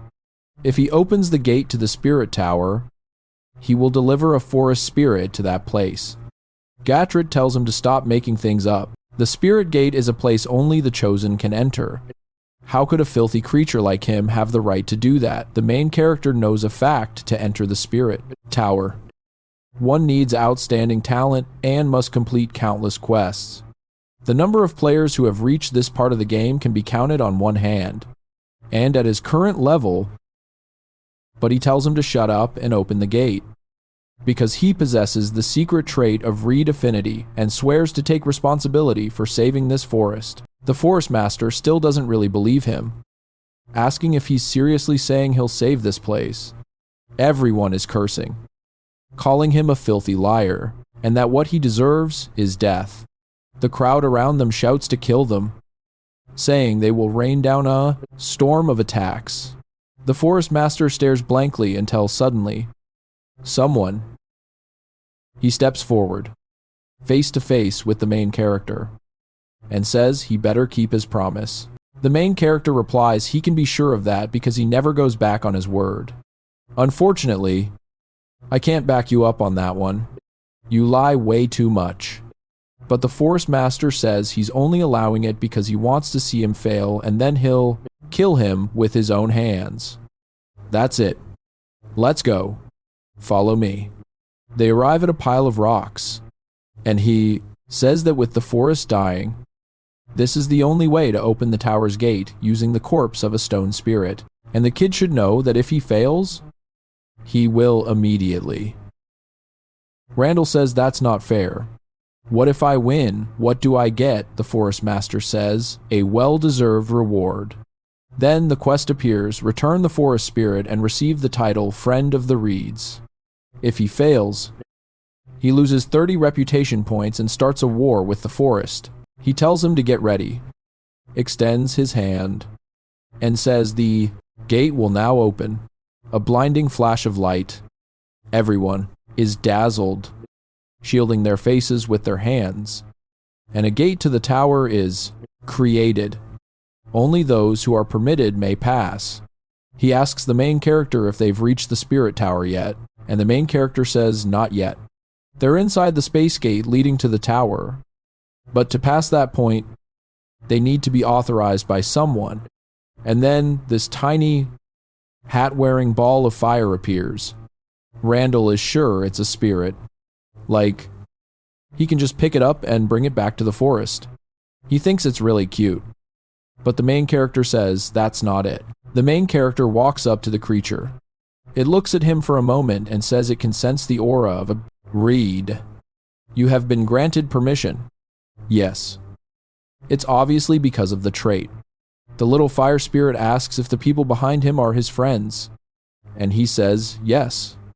The creature asks if he dares to entrust his life to them, and he continues to say yes. He's trusting them a bit too much. So the spirit says it will let them all in, but each person will have to face their own trial, while Pamelot over there says she'll be right back. Poor. Hudson is panicking.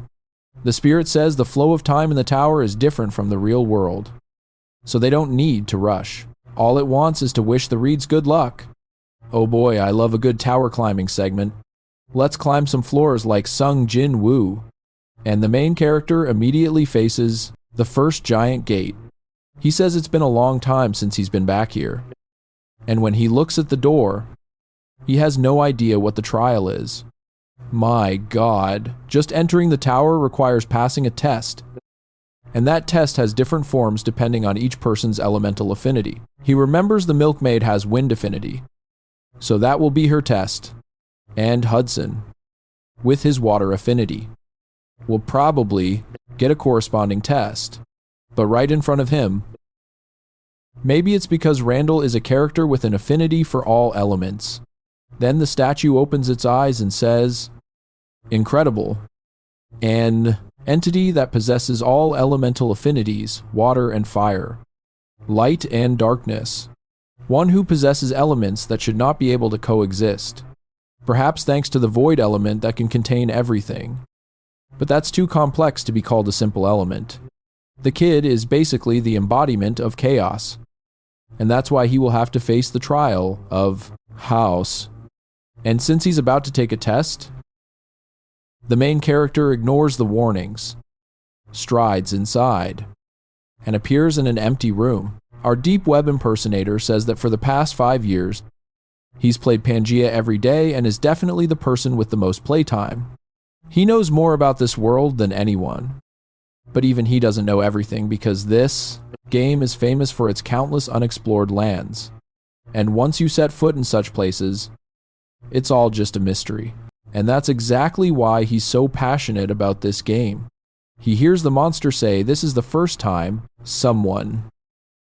But in front of him, there's a person standing with their back to him, with stark white hair, who then turns around and stares at him.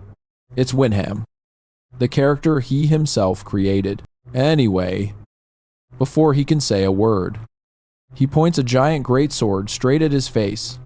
Boom, it almost took his head off, but he managed to duck at the last second. He's completely shocked to have to fight Winham in a situation like this. He launches a thrust that grazes the cloak, but it seems the monster has knocked the sword from his hand.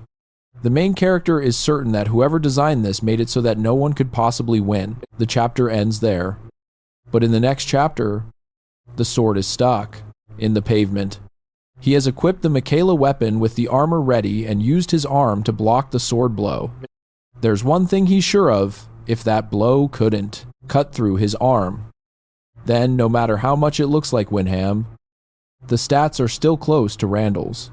The Michaela set activates a combo chain, creating a gale, and he's sure this is just an M exact copy, so he still has a chance. Winham slams into the wall but gets up very quickly, and the main character immediately charges in with another thrust. Look at this parry. He kicks a large rock that hits the main character right in the chin. At the same time, he ducks his head under the incoming sword slash, and Winham speaks, asking if he came here to reclaim his former glory. Then he adds another slash to his thigh, declaring that it's impossible. But the main character grabs his hair tightly and says a fake like him has no right to say those words. Then he'll slit his throat. Damn it, he takes out a small potion to heal his wound. That's right. You have to remember, this is just the entrance exam for the tower. And the main character feels lucky that he used the money from Hudson to buy a bunch of health potions, because this isn't going to be easy. Then the scene shifts to the real world. We're back with Hannah, who has just finished her interview with Gracia. She thanks him, and he says it's nothing. Now that that's done, I have a personal request for you. And she wants to know what it is. What is it? He replies. Simple.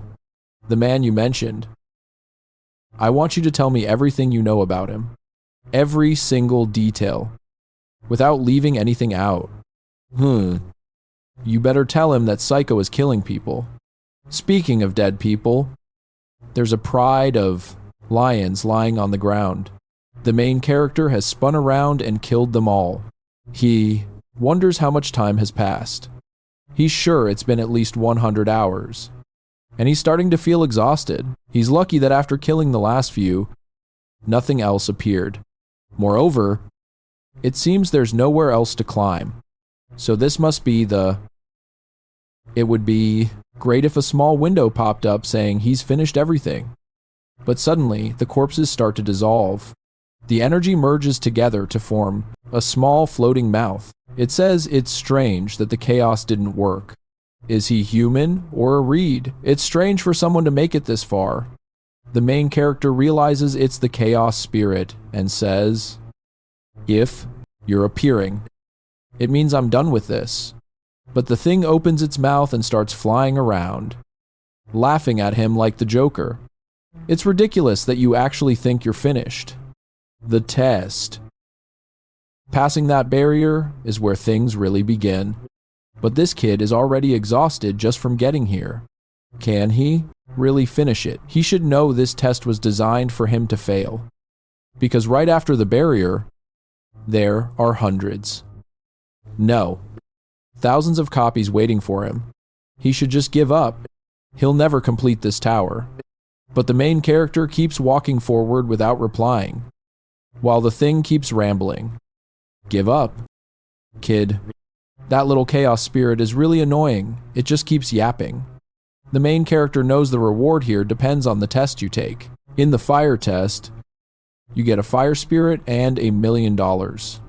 You can probably guess what spirit you get in the wind test.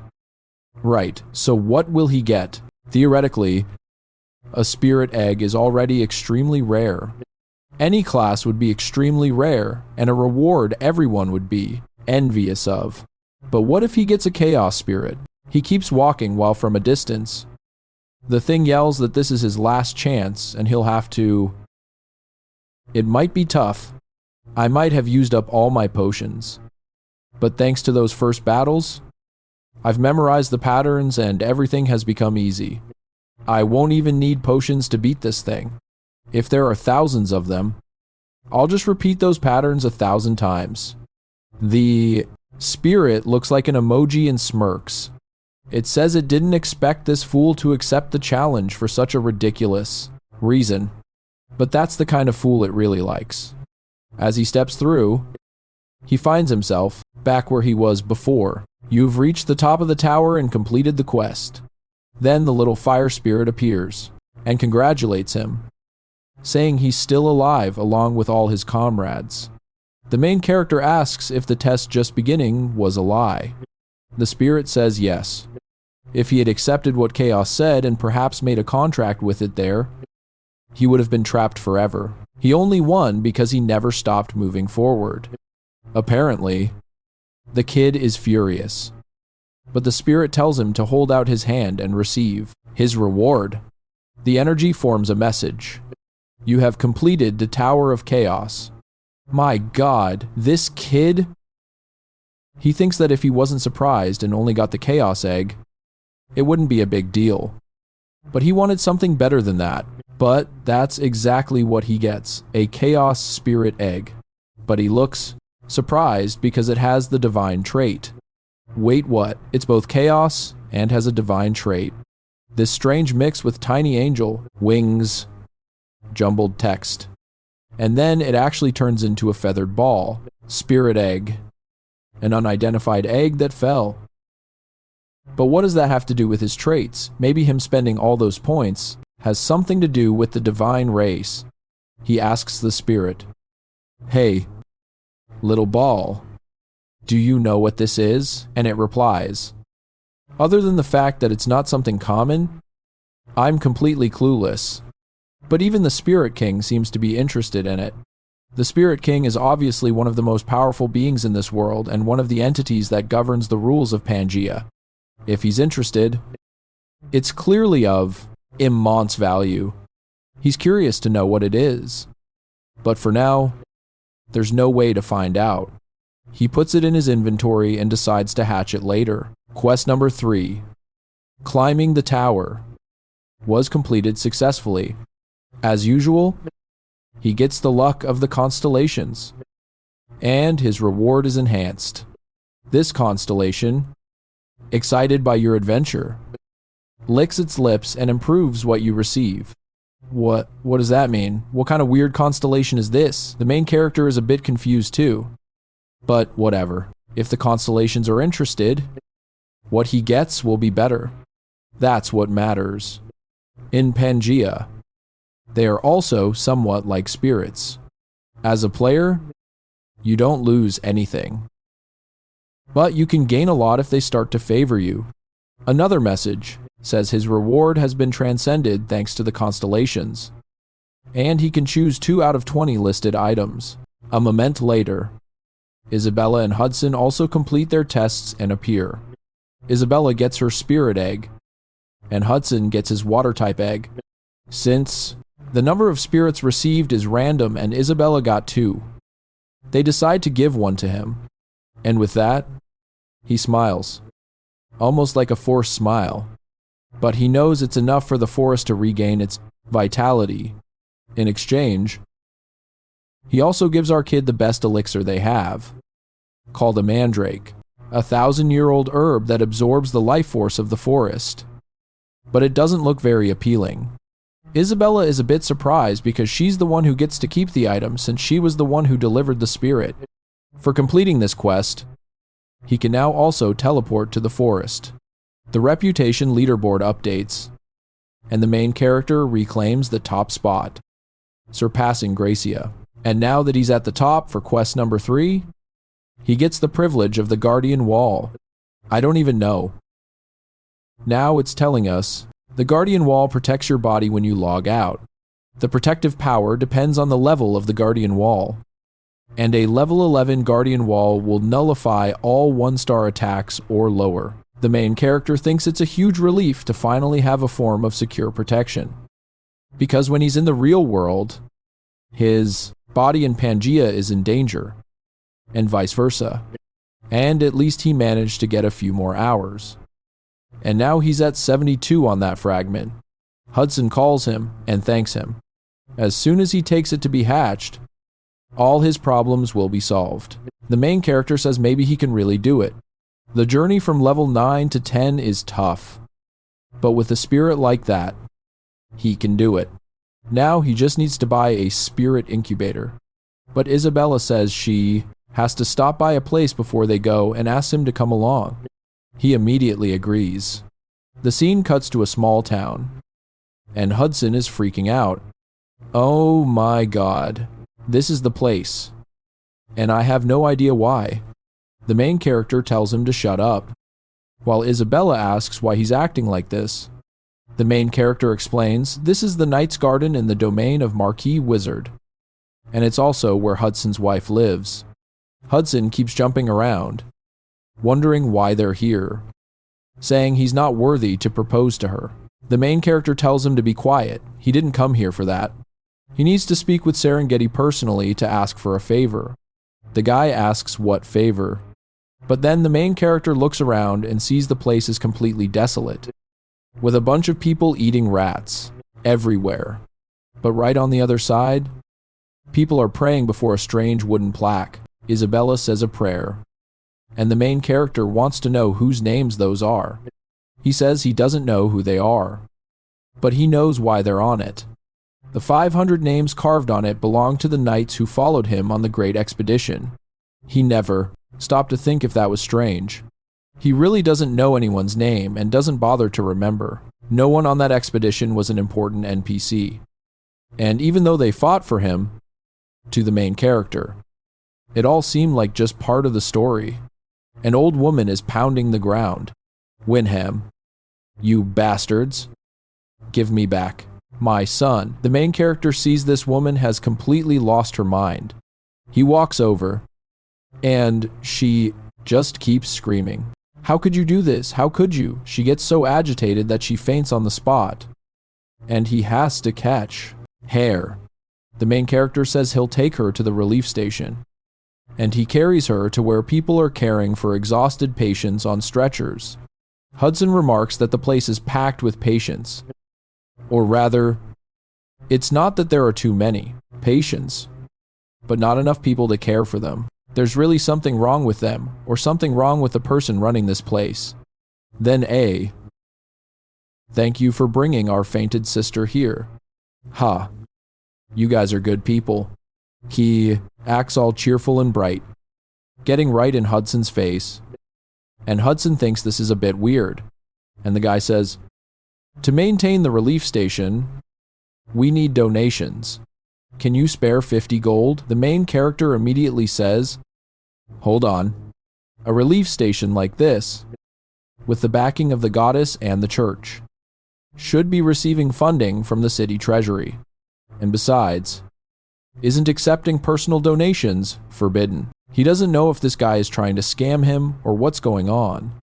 But the guy looks away and says he has no choice. Priest Andrew said that from now on, he will be accepting donations to maintain this place.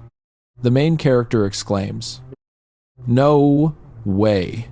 He knows Andrew. He's not the type of person to do something like that. He's a high-ranking priest who serves the twin goddesses of Pangia. He's an NPC who gives you a ton of quests, enough to accumulate reputation. So it's strange to hear this guy say that now. Andrew is secretly accepting donations. This place is falling apart, full of people eating.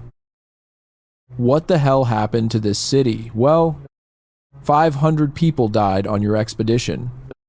Buddy, that's what happened. The city had 000 residents, and you killed half of them. And then you wonder why the city looks so desolate. The scene cuts to a mansion. Large whiskey. Bottles lie sideways on the table. The man takes a long swig and then smashes the bottle against the wall.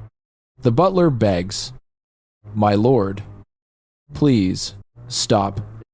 But the fat slob tells him to shut up and bring out the rest of the wine, because he's a weird old man with a beard. I know for a fact the main character will do everything to win him over. Back to the main character. He says, I want to see Andrew in person right now. The guy says it's difficult because many people are waiting to talk to him.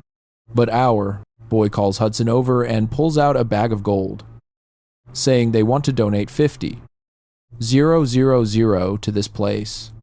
And if he takes them to see him right now, that amount might double. Outside, people hear the kid yelling that they're going to see him right now. Another old man for our boy to win over. He heard. The kid donated a very large sum. That donation really helps a lot. The main character probes. That's not a small amount of money. I heard you only accept 50 per donation. So I thought you'd need a lot. Andrew asks, "My boy, are you disappointed that I'm an old priest who seems to only care about money? If so, you're right. And I'm ashamed that I can't justify myself."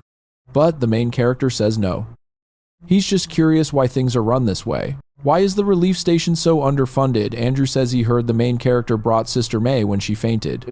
She is a clear example of why. Her son joined the Great Expedition and never returned. Since then, she's had to live with that pain every day, constantly saying it was her fault and she should have stopped him. But she couldn't. And like her, many other friends and siblings have also lost their families. Countless knights died because everyone admired Wilhelm and devoted themselves to him, but not a single one returned alive. Because of all the losses and expenses and to make matters worse, the real problem started when Serengeti returned. Oh my God, she returned having lost both her legs. Everyone tried to heal her, but it was all in vain. The Lord sought out all kinds of elixirs, but even those failed. And because of that, the already dire financial situation became even more disastrous, to the point where the Lord had to borrow from everywhere. And now it's all over. He broke down and drowned himself in alcohol. So, obviously, the subsidies the church used to receive from the city also disappeared. That's why they have to. They no longer have enough staff, beds, or supplies. The main character asks in confusion, "Wait, Serengeti collapsed? Was it physical? What happened?" Andrew says, "If it were that kind of illness, they would have cured it long ago. It seems she's actually cursed. But it's something that even a priest like him can't dispel." The main character sees this as an opportunity. For example, he once broke Isabella's curse. He thanks Andrew for his hospitality and says he's going to solve this problem. Andrew calls him back. "Hey, wait, son. No way. Wait a few more days. And thanks to your donation, I can arrange a meeting." But the main character says not to worry. He can arrange it. And besides, the donation has already been given. Then suddenly, there's a commotion. And someone bursts through the door, calling for the Lord, wanting to know who donated that money. The main character immediately says, "I told you they'd show up once I donated that money." He's walking out, while Andrew says that anyway. He's very grateful for what the kid has done. Our boy says money doesn't matter, and Andrew replies, "No, I." Then he smiles and says, "It's always great to see you." Andrew, the old priest, just stands there like, "Always great. What do you mean? Has this child met me before?" The scene cuts to the castle. The main character and his friends are at the door while he's inside talking to the Lord. I don't understand how the old man is sober. Just a second ago he was drunk, but now he's calm, just staring at the kid to see if this is the person who donated an absurdly large sum to the church. Is he some kind of traveling merchant? But then he says, "Kid, sorry for the sudden invitation, but I am Wizard, the Lord of this city." The main character thinks to himself, this guy has changed a lot from what he shows on the outside. In the story, this Marquis was a renowned knight with many skills in his youth. For example, his daughter, Serengeti, became a one-star transcendent with his help back when he followed Wilhelm. She even reached the pinnacle of the Bayan, continent. Thanks to that, the wizard family stabilized and became one of the strongest forces in the region. And as a gesture of gratitude, and now the main character has to find out if what collapsed in this guy is just his appearance, or if his heart has died too. Wizard says, "Well, you probably know why I invited you here. This city is in financial trouble, so I want to propose something mutually beneficial. But the main character cuts him off and just says, "I will heal Serengeti." Another moment of surprise as he realizes he was wrong. It seems this kid isn't just some rich young master. He must be someone who has heard the rumors across the continent. Just mention the Marquise's daughter. All right. How much do you think I'll pay for you to heal her 300? Lin Lin Lin Wu Lin Lin. 000. This whole domain? Probably. He's losing control. He slams the table and says he's sick of people making a joke out of him. What else do I have to trade? Until they're satisfied. He orders the guards to gouge out the kid's eyes and throw him out. The main character says, "Hear me out. Because I'm not asking for money. I can't guarantee it. But I have a chance to heal her." Wizard says, "An interesting new attempt. But let's say you can do it. Why would someone I've never met in my life come to heal my daughter without asking for money?" The main character just says he's here to repay a debt and, at the same time, to retrieve something. Wizard asks what he's talking about. And then Randall reveals he is the heir of Winham and orders them to take him to Serengeti immediately because he has something to ask her. And in return, he will heal her because she sacrificed herself for his master. But the father is not okay. He starts laughing like a madman again, saying this continent is crawling with people claiming to be Winham's heir. And this is even worse than someone just wanting to steal my money. Now, he orders them not only to kill him, but also the two people waiting outside. A guard charges in to slash the main character, and he just uses the goblet to block the blow, hitting the guy's hand and making him drop his sword. Then he says, "All right, I'll prove I'm Winham's heir." Next chapter. The father is staring down the kid in the middle of the arena. Hudson is very confused. Why is there a duel all of a sudden? Isabella just says, "I'm starting to get used to this." Everything at? Who knows how this even happened? The main character is facing a guy in full plate armor with the blessing of a high priest. They're clearly being very serious, which is good. The guy asks, "Kid, are you really the heir of the Night King? If you're lying, you better confess now and receive forgiveness before you lose your life." But Randall tells him to stop wasting time and just keep their promise to keep his identity a secret. Immediately, the guy attacks and says, "All right, then we'll see the skills of the self-proclaimed heir." The attack misses. He steps back and draws his weapon, saying it's a shame that most of the high-level knights died in the expedition. Of course, with the equipment the main character has, he can't treat this guy like a joke, especially since the guy is still at a higher level. Then he swings a vertical slash. Our boy smirks and dodges right under the blow. He headbutts the guy's arm as the sword comes down. Damn, this sword looks pretty sharp. It could have pierced his skull. And I say that, but he's also a madman. From a distance, one of the knights tells the Lord, "The kid seems pretty good." But Wizard says there's no way to win with cheap tricks like that. He's seen countless fools wandering around claiming to be the king's heir just to try and cling to Winham's fame. But that swordsmanship isn't easily copied. He, who has witnessed it countless times firsthand, knows that Winham had a technique that surpassed human capabilities. There's no way this child can prove he's his heir. The guy keeps up the pressure, saying he admits, but that's enough time to admit the truth and say he's not the real deal. The main character says, "You're in full plate armor to fight a level 3, yet you're still acting tough." The guy replies that he's only wearing it because the Lord ordered him not to hold back. Then, boom. A kick straight to the chin right after. Now the main character switches to a reverse grip, saying he'll show what his equipment can do. He looks surprised and confused. Then, a small sword flies over and sticks into the ground.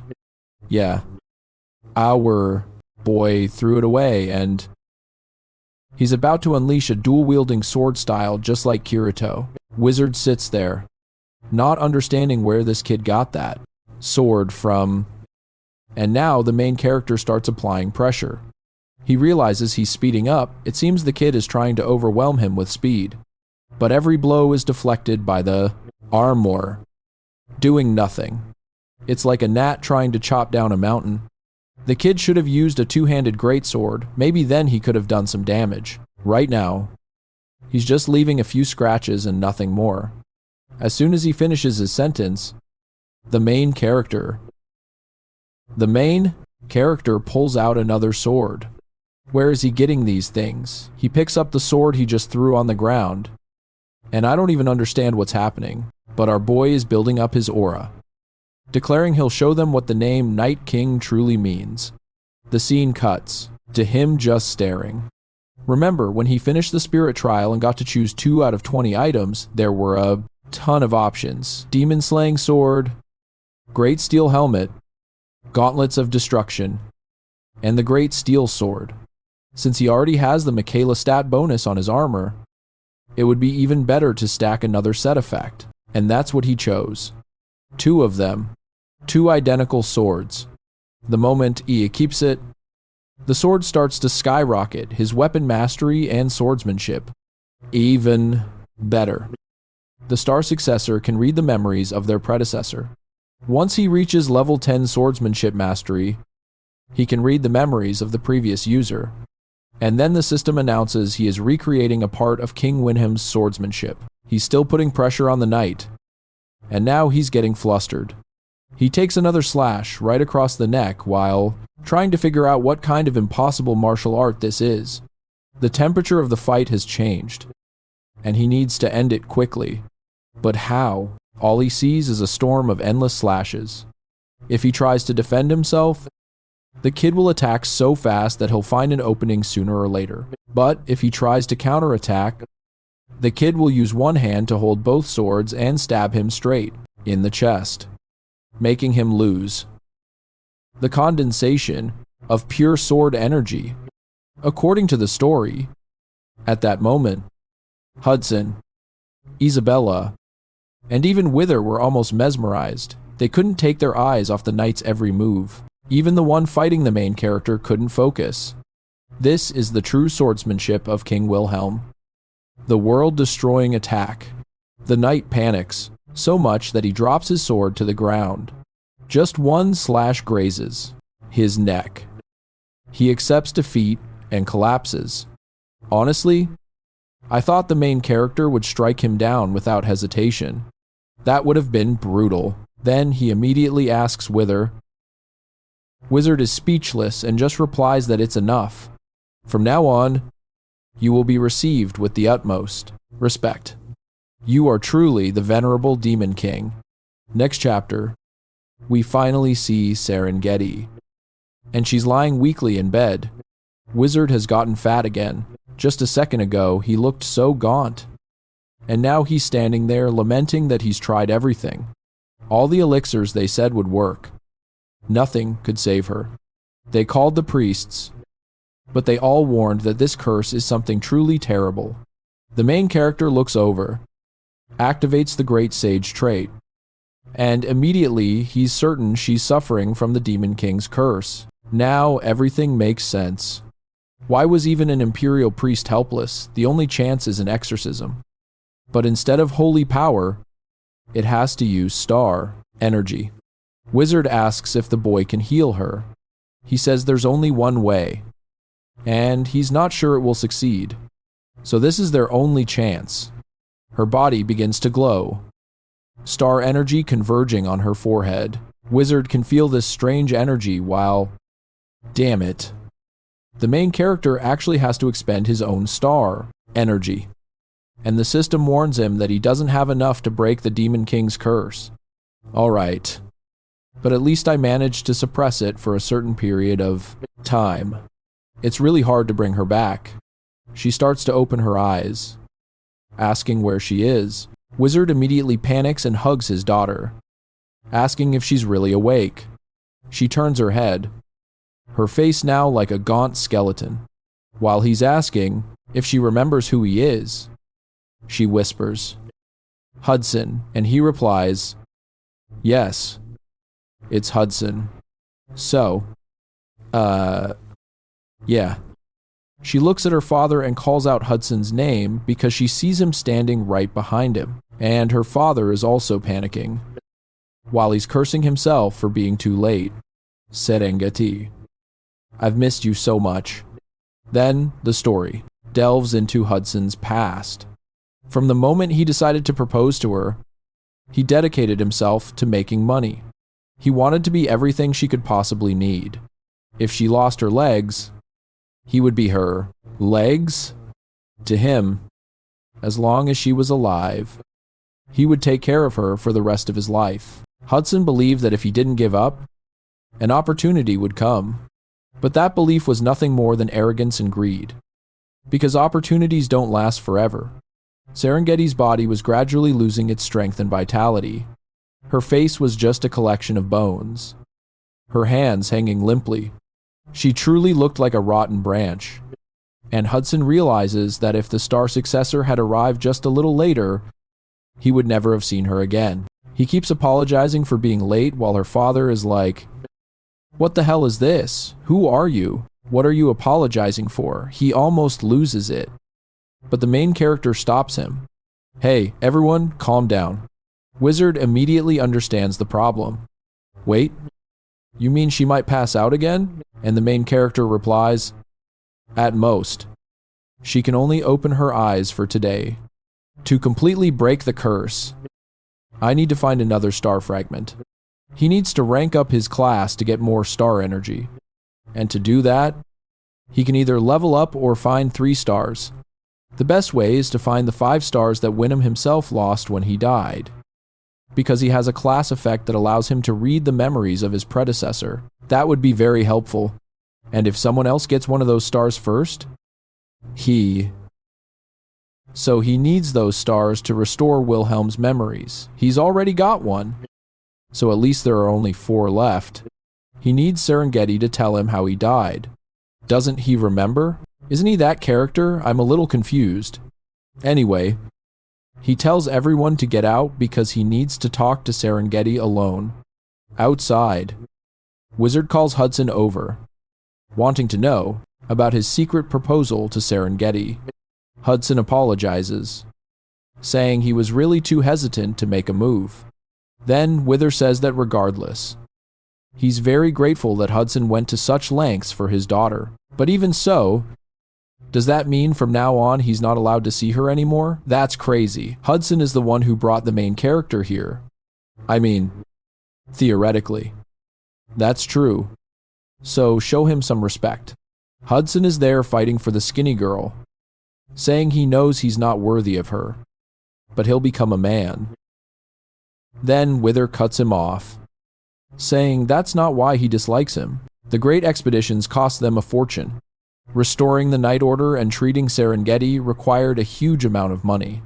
Finally, after the domain's treasury was depleted, they started asking for help from every family. When that happened, the patriarch of the Sins family came to him, a man so powerful he could rival a king. He sent a huge sum of money with a single condition: hand over Serengeti to him. So, basically, he sold his daughter to save her. I really don't know what to say because the father was so afraid she would never wake up. He accepted the offer. And it was an unavoidable decision he had to make to protect the domain and protect her. So Hudson should just forget her. Meanwhile, inside, Serengeti asks the main character who he is. He says he is the successor of Knight Winham, and he's here to report on Winham's final moments. Serengeti tells him to stop lying. Winham has no successor. The main character realizes Winham's reputation in his past life was so legendary that it's hard for anyone to believe this. So he says, "The day you faced that star, you were afraid that if you absorbed it into your transcendence, you would no longer be Serengeti." Poor girl. Just a terrified skeleton. He says back then, she couldn't understand the anxiety in her heart. But now, with a clear mind, she has realized what she was truly afraid of was losing her love for Hudson. Of course, She says only she and Wilhelm knew that. So how do you know? Then the main character replies, that was the day I encouraged you. She recalls the scene of him shouting, Serengeti, hurry up. You fool. Stop wasting time. And then he kicked her, sending her flying. At that moment, she starts to think he's not just a successor. And through her tears, she asks if he is Wilhelm. And the main character reveals, well, I might look different. A lot has happened. But yes, it's me, obviously, because the main character is a player. He doesn't remember their conversation exactly. All he did was spam 26 emojis and then kick her to get her out of his sight. But thanks to the memories he just received, he can vividly recall that scene and remember that she was hesitant. Anyway, those actions and words of encouragement weren't really him. They were things that reflected the personality of the character he created. It's so complicated. She says that guy wasn't the type to just mess around with people. So not only did you change your appearance, you also became a sinner. He says, I'm just grateful you believe me.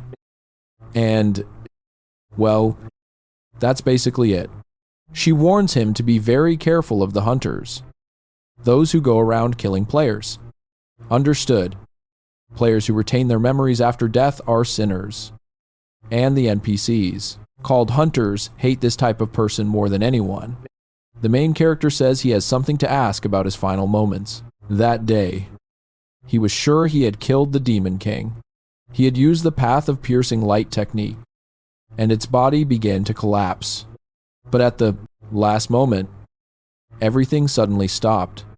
That's when his consciousness was disconnected, and the game ended. It was so abrupt. So he wants to know the truth of what happened after his death. The next chapter tells a bit about that invasion, where the main character led 200,000 elite troops, all with the ambition of becoming the heroes who would end the Demon King. With all the information in hand, they had prepared for the most meticulous campaign possible. Theoretically, everything was perfect. And it should have been perfect. She looks so holy, begging them to keep moving forward because that blessing spell was exchanged for her own life. Another person, their body completely torn apart, says it's bitter, but his limit is only this much. Another one, their body melting into the ground, says they don't have time anymore. They have to keep going. So they just kept moving, charging forward, leaving everyone behind. But not in a leave them behind way. They were all dead. To be blunt, they had to use their friends' corpses as stepping stones to continue. Then dozens of other undead began to crawl up from the ground. Serengeti says something attacked them as if it knew every move they would make. And to her, that was absurd unless there was a traitor inside the Demon King's lair. In the end, the campaign started to collapse because of its own members. But someone says it's not over yet and slashes everything apart. Heads roll. Blood flies everywhere.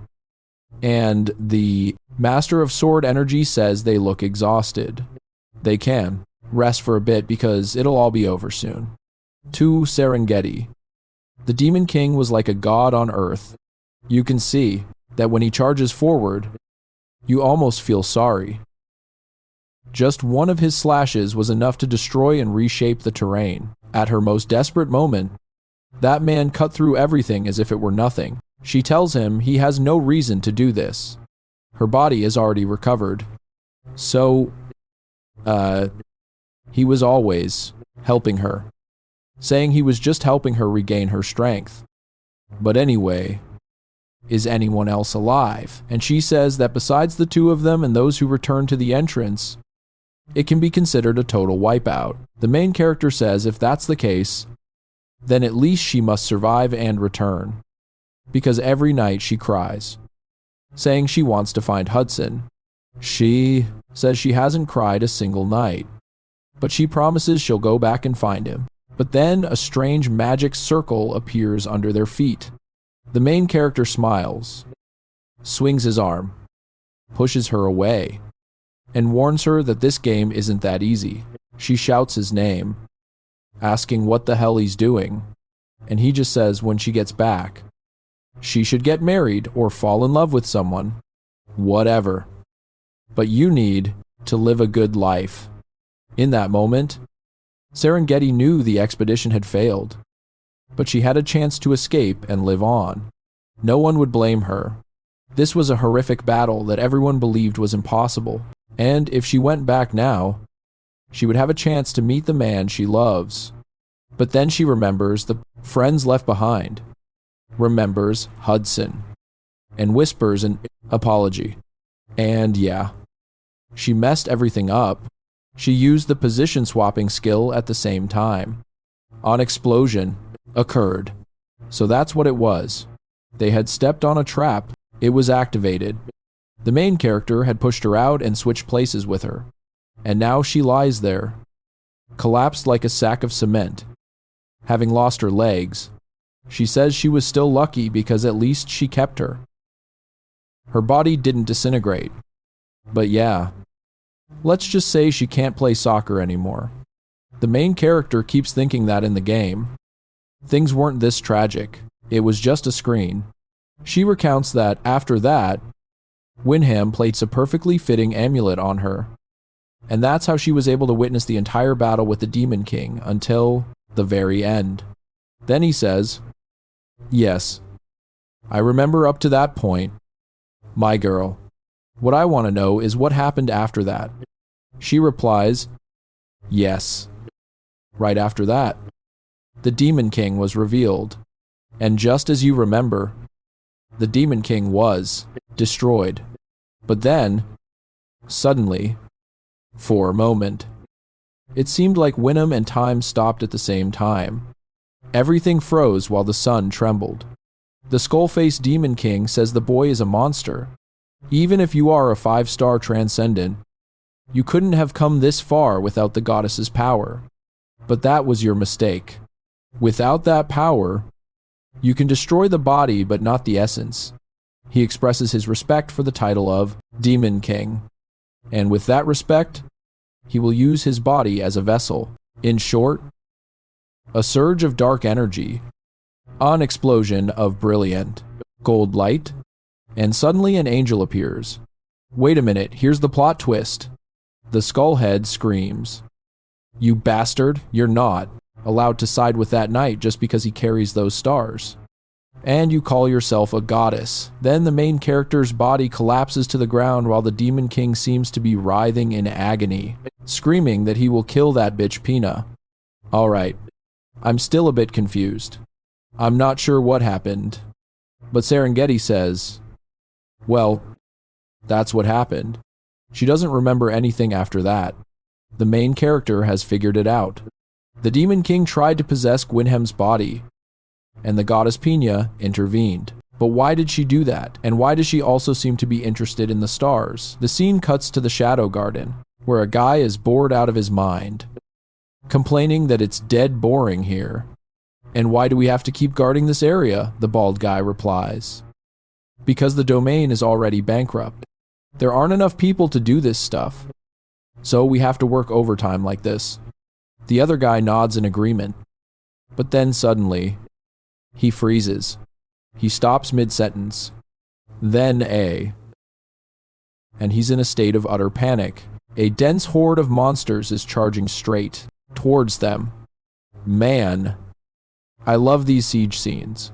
That tower defense feeling is the perfect reason to drop a like on this video, helping Mamoru make more awesome content for you guys. Go ahead and hit that little notification bell too. I'm out.